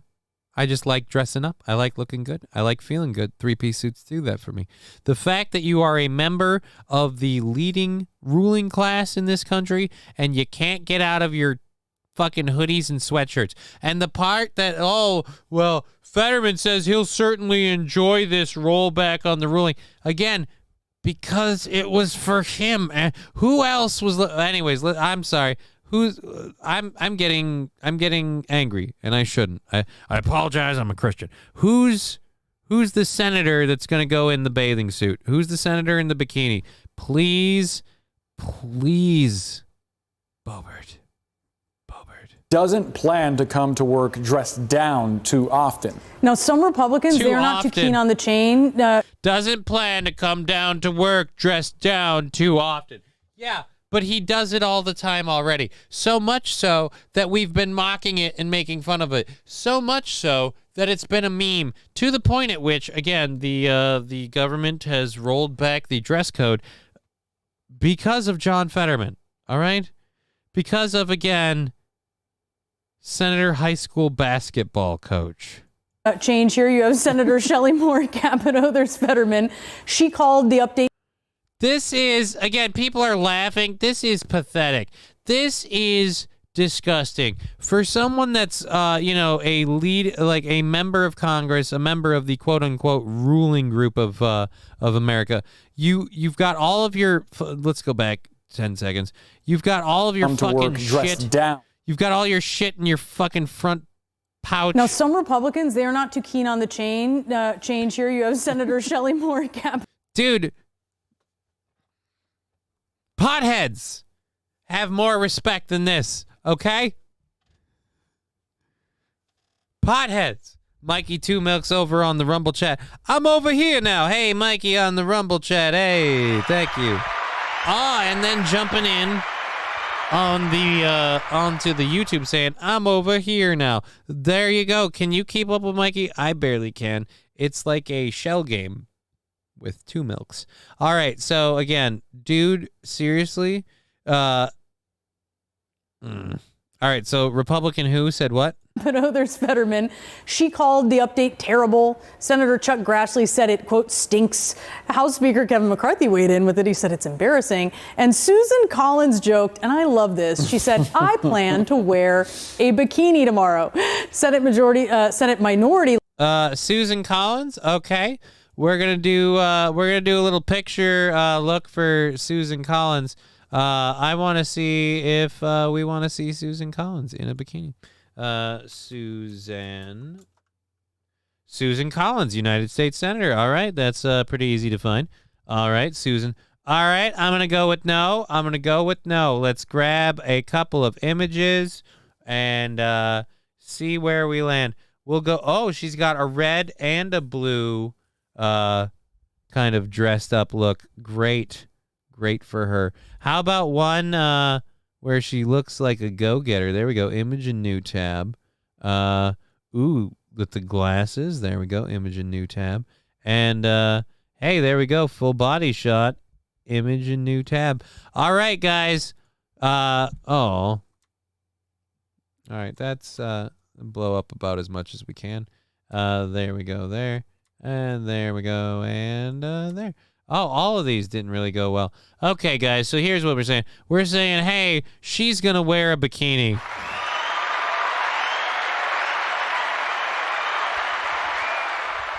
The Senate floor is about to get gilfy, everybody, because she's going to have the glasses and a bikini. So get ready to spank it to old Susan Collins. That's disappointing. I was really hoping it was Lauren Boebert. I guess that's just me. Anyways, let's get back. How fast is rush order teas? No. All right, so let's get back to the senator joking that she plans to wear a thing. Let's get back to this story quick. Again, CNN, you guys are acting like the Republicans are the ones being assholes for this, and like, oh, and Fetterman's saying that he'll certainly take advantage of this, but doesn't plan to dress down too much. No, Fetterman's the reason for the ruling, and it dressed down too much. Again, the Republicans, I hate to be saying this, Halloween costumes for all, says Deep Gully. Right? That would be cool. Like if they show up as just different things for Halloween, just dressed up in costumes. How great would it be to see, like, let's say Kevin McCarthy in like a giant inflatable dinosaur costume? You know? We get to see other people doing fun shit. Mitch McConnell can be a computer that's loading. Dianne Feinstein can be the guy from Weekend at Bernie's.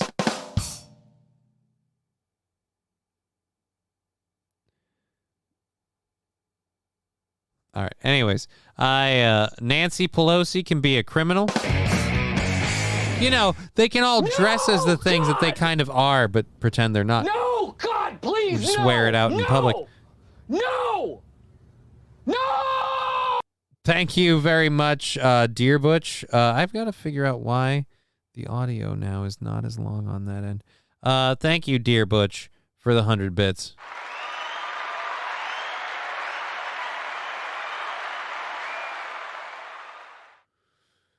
Thank you very much. Where is... You know what? We'll worry about all that later. Moving right along, let's finish this story quick. Leader Mitch McConnell was asked about it today. Most, if not all, Republican senators think we ought to dress up to go to work. And so I can't imagine that we're going to be wearing jeans on the Senate floor anytime soon. Yeah, but you might be wearing, I don't know, a diaper and a bib to help you with the drooling. But hey, how about again the fact that even Mitch McConnell, who has had quite a few false starts recently, rather publicly, is still dressing. It just I wanted finished, but the picture backed up. But I wanted to finished. Oh, you're saying you were jerking off. I'm sorry. You can look up Susan Collins in your own time. You can paint those lenses with you can refresh the tree of patriotism with your seed on her picture. I don't know. So again, it's just that's my fucking coochie lips hanging out. Thank you very much for the 100 bits and the not my bag sticker, dear Butch. Let's check on that. I think that's the first 100 bits towards the next sticker party, so probably going to be a while. We have again 30 minutes left in the show. We're done with that story, and I'm sorry. I just feel like that if you're not addressing the fact that John Fetterman's just bleh appearance is insulting and somehow detrimental just to how we look as a country, I feel like you just don't understand what job he has. It wouldn't matter to me again if he was a high school basketball coach or somebody in charge of track and field, or even just say maybe a local mayor. But the idea that a senator voting on bills, and the fact that we can't address the fact that we did this repeal, we did this thing, rolling it back to appease this guy, because he was going to do that no matter what. So,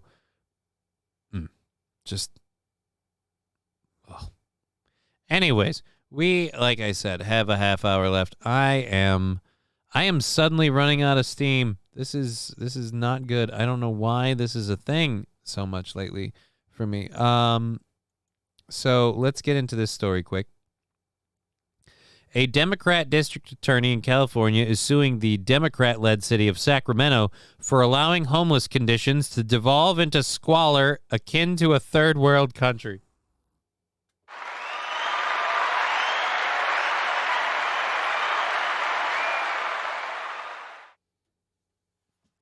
That's right. The Democrats in California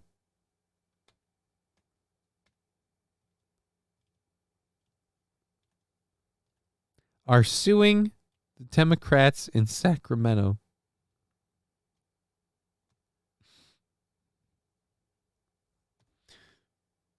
Yeah, I'm sure nowhere other than Sacramento. Homelessness in California. Nowhere. Lab Glass saying you need some Zip Fizz. Maybe I do. It's honestly no joke. I might honestly need to see a doctor about this. It's been going on for too long. But hey, man, I will look into that Zip Fizz shit. That might not be the wrong idea either. We'll see. All right, so Democratic District Attorney, moving on. At a press conference on Tuesday, Sacramento County District Attorney Thean Ho announced that his office had filed a civil lawsuit alleging that the city of Sacramento violated California Civic Code, specifically that it allowed, created, and enabled a public safety crisis regarding our unhoused. In the last 7 years, Sacramento's unhoused population has exploded by over 250%, the lawsuit says. There are more homeless people in Sacramento than San Francisco. Our community is at a breaking point. We have an unhoused population living in conditions typical of third world countries, and we have the rest of the community stuck between compassion and chaos. How did we get here? We are stuck in this never-ending Groundhog's Day loop where nothing gets better and nothing improves, Ho said at the press conference. Enough is enough. That's right. Ho wants no more.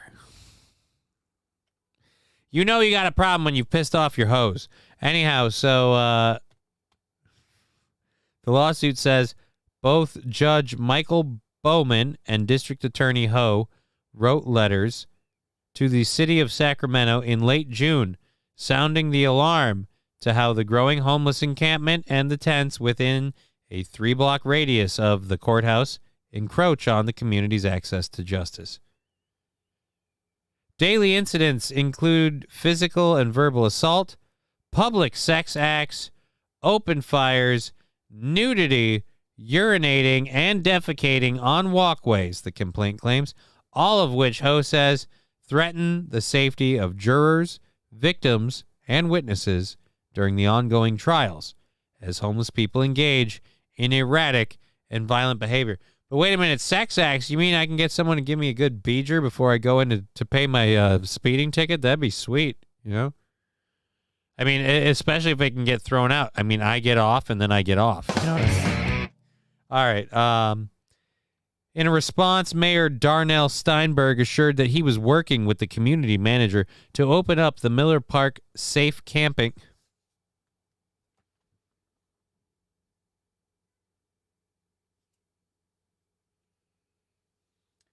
Safe camping. Right, because that's what they're doing, everybody. They are camping. Good God. Miller Park safe camping within 2 weeks. Yet the situation has continued to deteriorate, the lawsuit says. This was almost 3 months ago, and since then, things have only worsened, the lawsuit says. A court reporter was assaulted, another DA employee was threatened, and a woman was sexually harassed and forced to hide in the bathroom of a G Street cafe. Ho said his office sent out a survey in July asking the community to describe how 16 major homeless encampments in the city of Sacramento have impacted the quality of life. The responses were heart-wrenching, Ho said. Nearly 3,000 responses. I asked the city to extend the same protections they give to themselves to the rest of us. Residents reported that they had been assaulted at gunpoint by homeless individuals. A girls' soccer game was postponed due to hypodermic needles.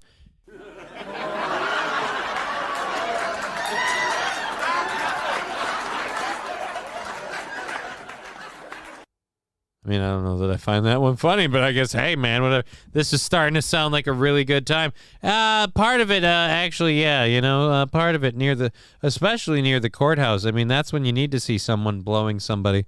That's when you need. When you're worried about losing, your kids to a custody battle, you just need something to pick you up, something to make you feel better. A little schadenfreude never hurts, So seeing some guy giving a toothless beeger to another guy because he's holding all the meth, like that's... I feel strangely drawn to its presence.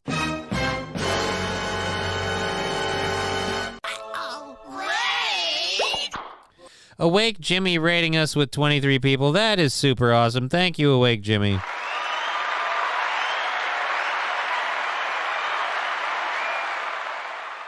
Really appreciate that. Love having a raid. Sure, we've got the usual suspects. All good, man. Hope you're well. Doing my best to survive, one day at a time. Much like I take life, much like an addict. I just one day at a time. I got to put one foot in front of the other, and hopefully find just a big booty, big titted black woman who will hold my dick while I attempt to sell these drugs. That's all.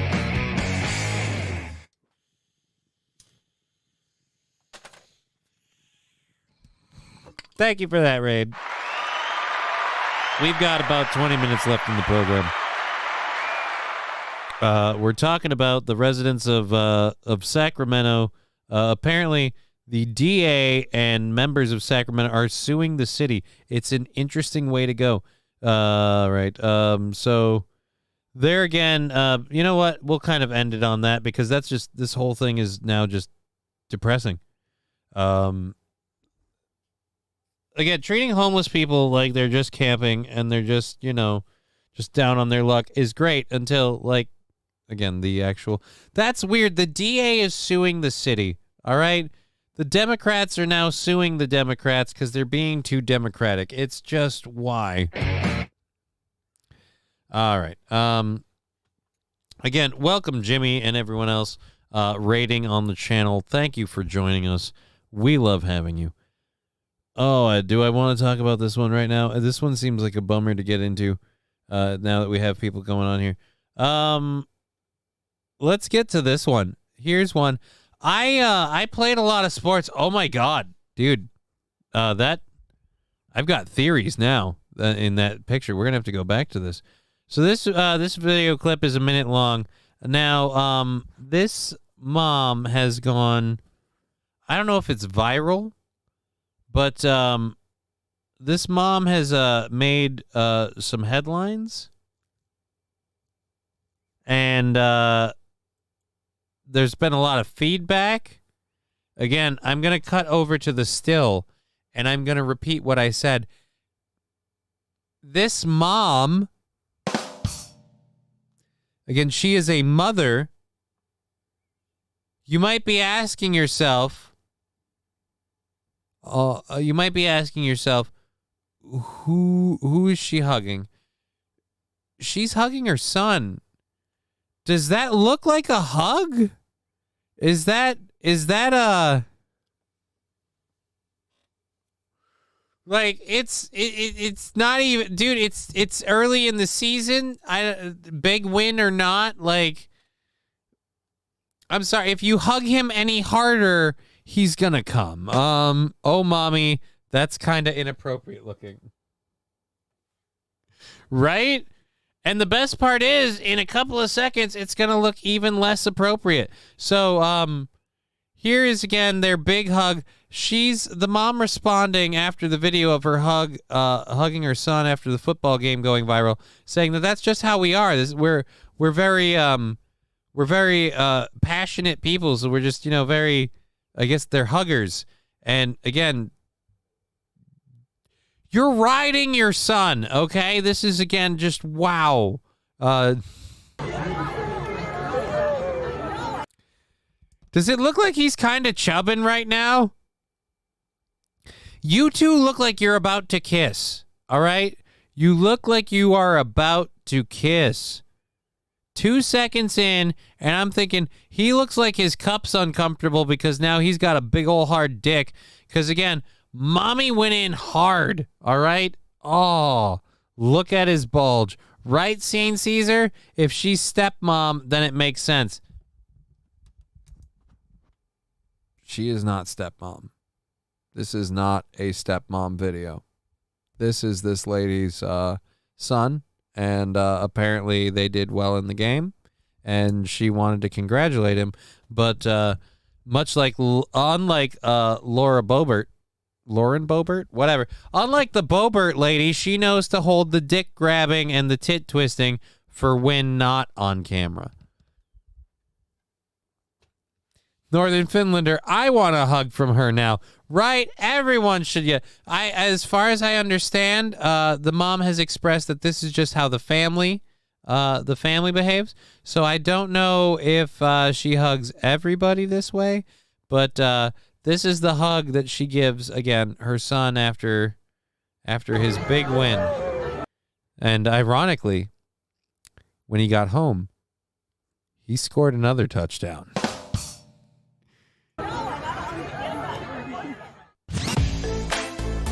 All right. Amber Wright, 38, was proud and emotional after her son Brixton's high school football game in August. Yeah, in August. So he's flipping the bird at the camera. Okay. At least I will say this. Now,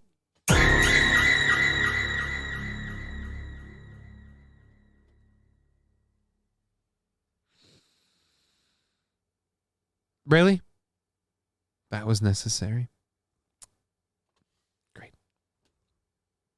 Thank you for that. Alrighty, so I'll say this though, his mom is at least kind of hot. I'll give you that. I bet you a couple members of the team wouldn't mind getting that hug. Us children are starting to see and hear more and more graphic queefing from your mom. But after the video went viral, trolls suggested the pair were inappropriately affectionate. Literally thought that was his girlfriend. Come on, guys. She's not like a regular mom. She's a cool mom. A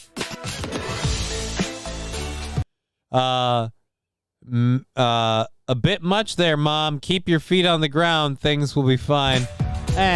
Whatever. That comment sucks. All right, so now the mother is taking to Instagram to defend her intimate hug. Right? She didn't even show you the intimate hug she gave his dick after. The mom is taking to Instagram because she doesn't look like anyone who is a attention whore for the spotlight. Not going to make any comments or try and justify anything about this drill. It was literally a hug between my son and I, and so if you're one of the people that happens to see something immoral or sexual or wrong with it, then I'm just going to say that's on you. I don't have anything else to say, and I'm not going to try and explain my actions. And I'm not going to take it down because I didn't do anything wrong. Right, but you really look like you're having trouble keeping this in. You're breathing a little hard. I wish we didn't have the music in the background. God damn it, you assholes. You are really, really breathing hard on this, and I think you are... I'm Instagram famous, bitch, said no one. No, someone said that. A very, very much way too into herself chick on an airplane in a catsuit said that once. All right, let's go back just a little bit to the video here. I almost wish I could find this video on its own. Being immoral or sexual or wrong with it, then I'm just going to say that's on you. I don't have anything else to say, and I'm not going to try and explain my actions. And I'm not going to take it down because I didn't do anything wrong. The fuck is this?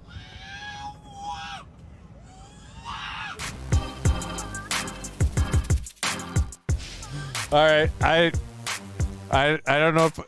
Do I want to go back into that story? Do I want to look into the screaming baby that a guy compared to R2-D2? That,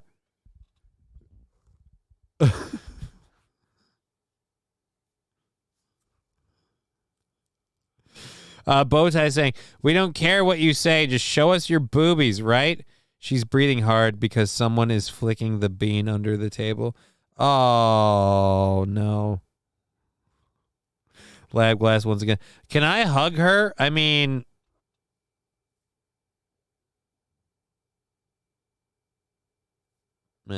They probably have. Up next, OnlyFans, lower the top. Oh, no. St. Caesar saying I'm hard now. From the screaming?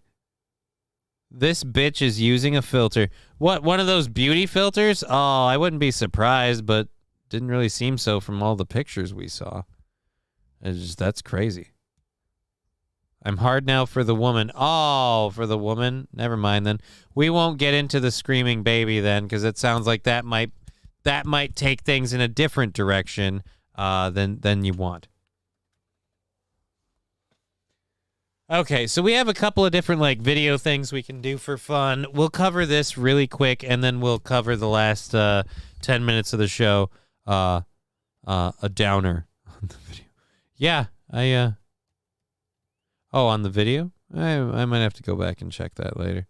Anyways, like I said, we've covered this story earlier. I could have swore I read earlier that Danny Masterson's wife was going to stay with him throughout this, but now apparently Danny Masterson's wife, Bayou Phillips, demands spousal support after divorce filing. Masterson's estimated net worth is $8 million. Danny Masterson's wife, Bayou Phillips, is demanding spousal support in her petition. Tier 100 hostage train or moist testicles. Thank you for the 100 bits. I don't know if we have the makings of a hostage train. It's not the most people in here, but 10 minutes left. Mikey Tumuk saying cheer 5,000. Aha, I see what you did there.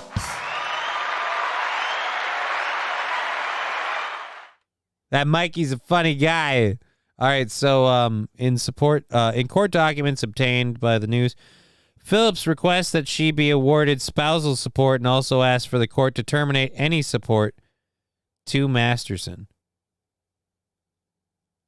So she wants the court to terminate any support to Masterson, and she wants to be awarded spousal support. Per the filing, all assets between the couple who have been married since 2011 are to be determined and divided. There's no mention Cheer of 100 penis boobs. Thank you very much, Dear Butch, for the 100 bits.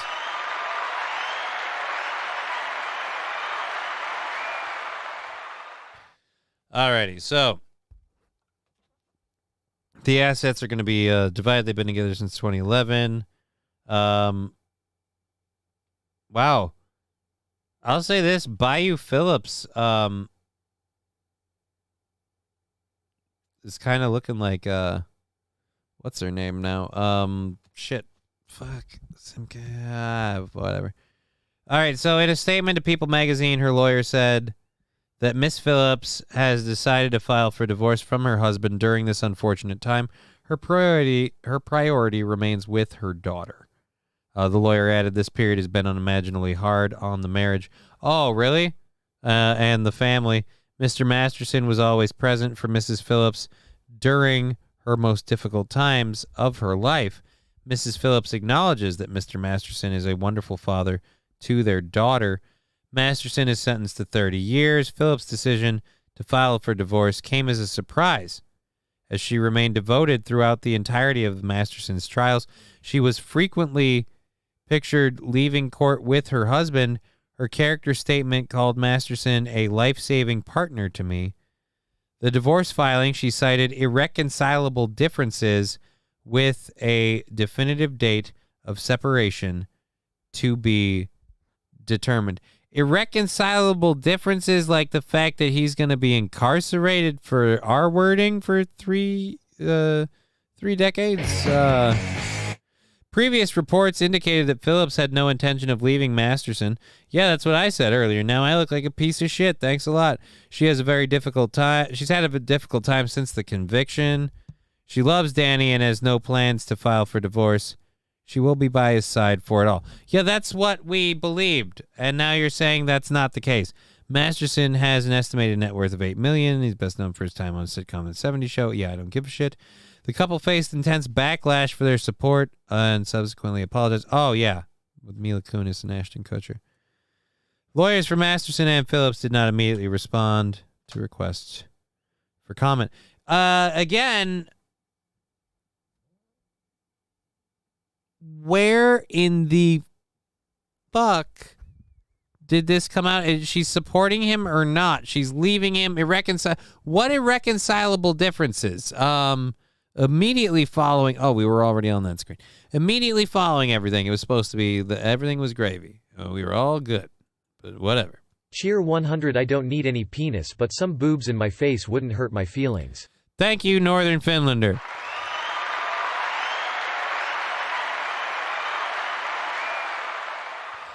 I have a story about George Soros buying up 22 newspapers in the swing state of Maine.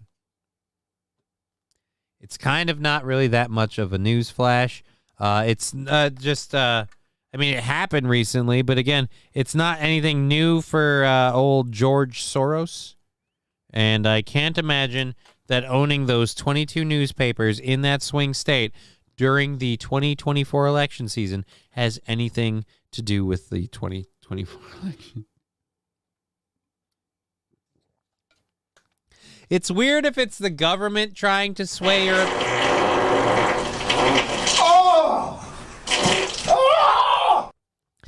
Thank you, Wilmer, for the 125 bits and the brown noise. It's weird if it's the government trying to sway your opinion.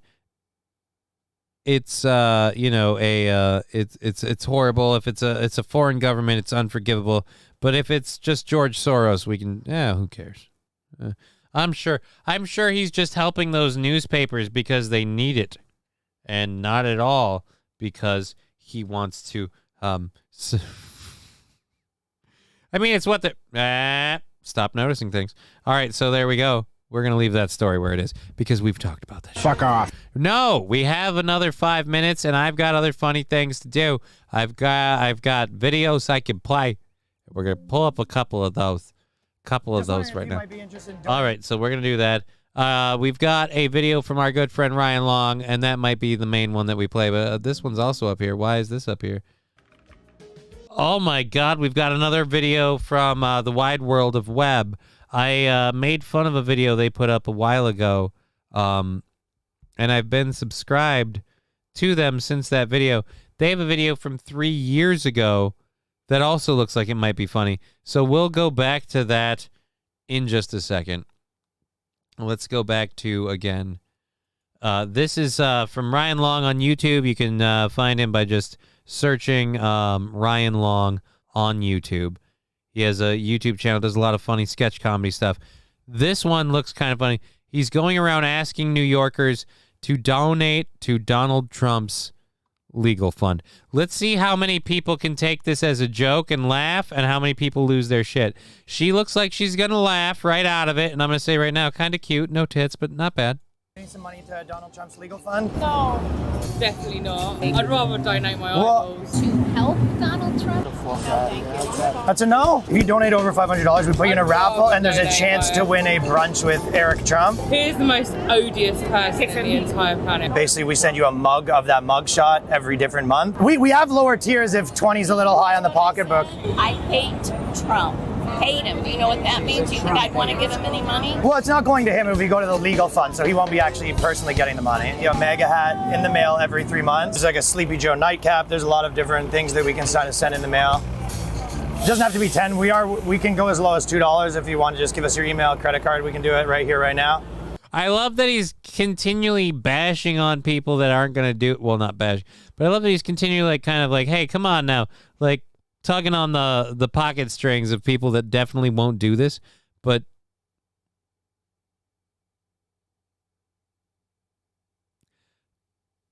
Bob de Genius 43, Lauren Groper Bobert, she was grabbing her boyfriend in that Denver theater. Trump is using the money from his campaign donations to fund his defense. Okay, we're just having fun with this because it's funny. Thank you for that, I guess. All right, then.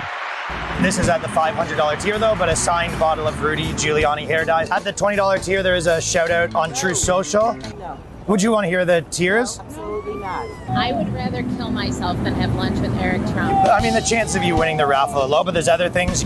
At the I love this. I'm sorry, but I'm not trying to be mean, ma'am. I love this homeless lesbian sitting there like, I would rather kill myself than vote for Donald Trump. I just, holy Jesus. Absolutely not. I would rather kill myself than have lunch with Eric Trump. I mean, the chance of you winning the raffle are low, but there's other things. At the has the very best lawyer and gets many years in prison. If you have a fund that would help that. Well, if you want to donate $500 to me, I can maybe give it to the prosecution. I'm good. Do you want to give me your email, and then I can maybe send you the literature, and then if it sparks your interest then? I would not like to have anything that has Donald Trump's name on it, or MAGA, or Eric Trump, or Rudy Giuliani, or hair dye, or defense. I would like none of those things in my inbox. Well, we don't have to send you the gift. I mean, I love that he keeps doing it. She's not telling him to fuck off. She's completely happy to tell him to go F himself because she wants nothing to do with any of his shit. And the minute she says no to him, he's like, oh, well, we could keep, like, I love how he's so friendly and all, but she's got to, do you know who he is? Because you're laughing at this, you're having fun with it. I wish people could have this kind of fun when they're confronted. Too many people would probably start swinging. This butch... This butch chick ain't bad. It's like you can just, if you did just want to potentially put your email address, we can put you in the supporting category. No, definitely not. No. No. Potentially what we could do is take a photo of you and that puts... No. Only $10? No. These guys are getting money, but nothing for me. The cup is empty. I fucking love this. I'd love to see one where somebody actually did, though. Where somebody actually gave him money. That would be adorable. Oh my God, there's a video I might want to watch later. A timeline of white women yelling at me. All right, I really enjoy Ryan Long. His shit's hilarious. I laugh at it all the time, and so I thought that might be something fun to play, just to do something nice to end the show. We've had an amazing time. It's been a great show. Thank you for being part of it. We will be back tomorrow at 2 p.m. Central Standard Time for another 2 to 5:30 show. Thank you all for being part of it, supporting it a little, a lot, or just being here to use channel points to fart at me. Either way, it means a lot to us. We've been Johnny. You've been an audience. Until tomorrow.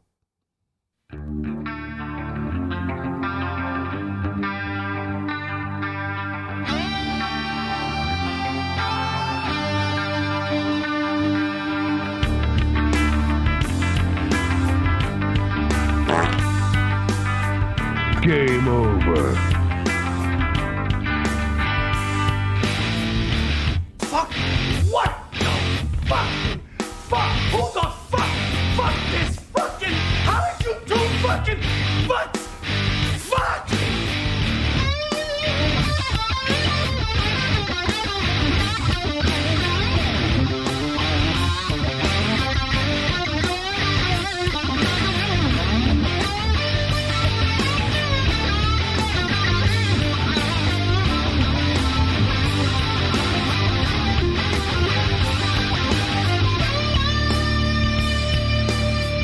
Why didn't somebody tell me my ass was so big?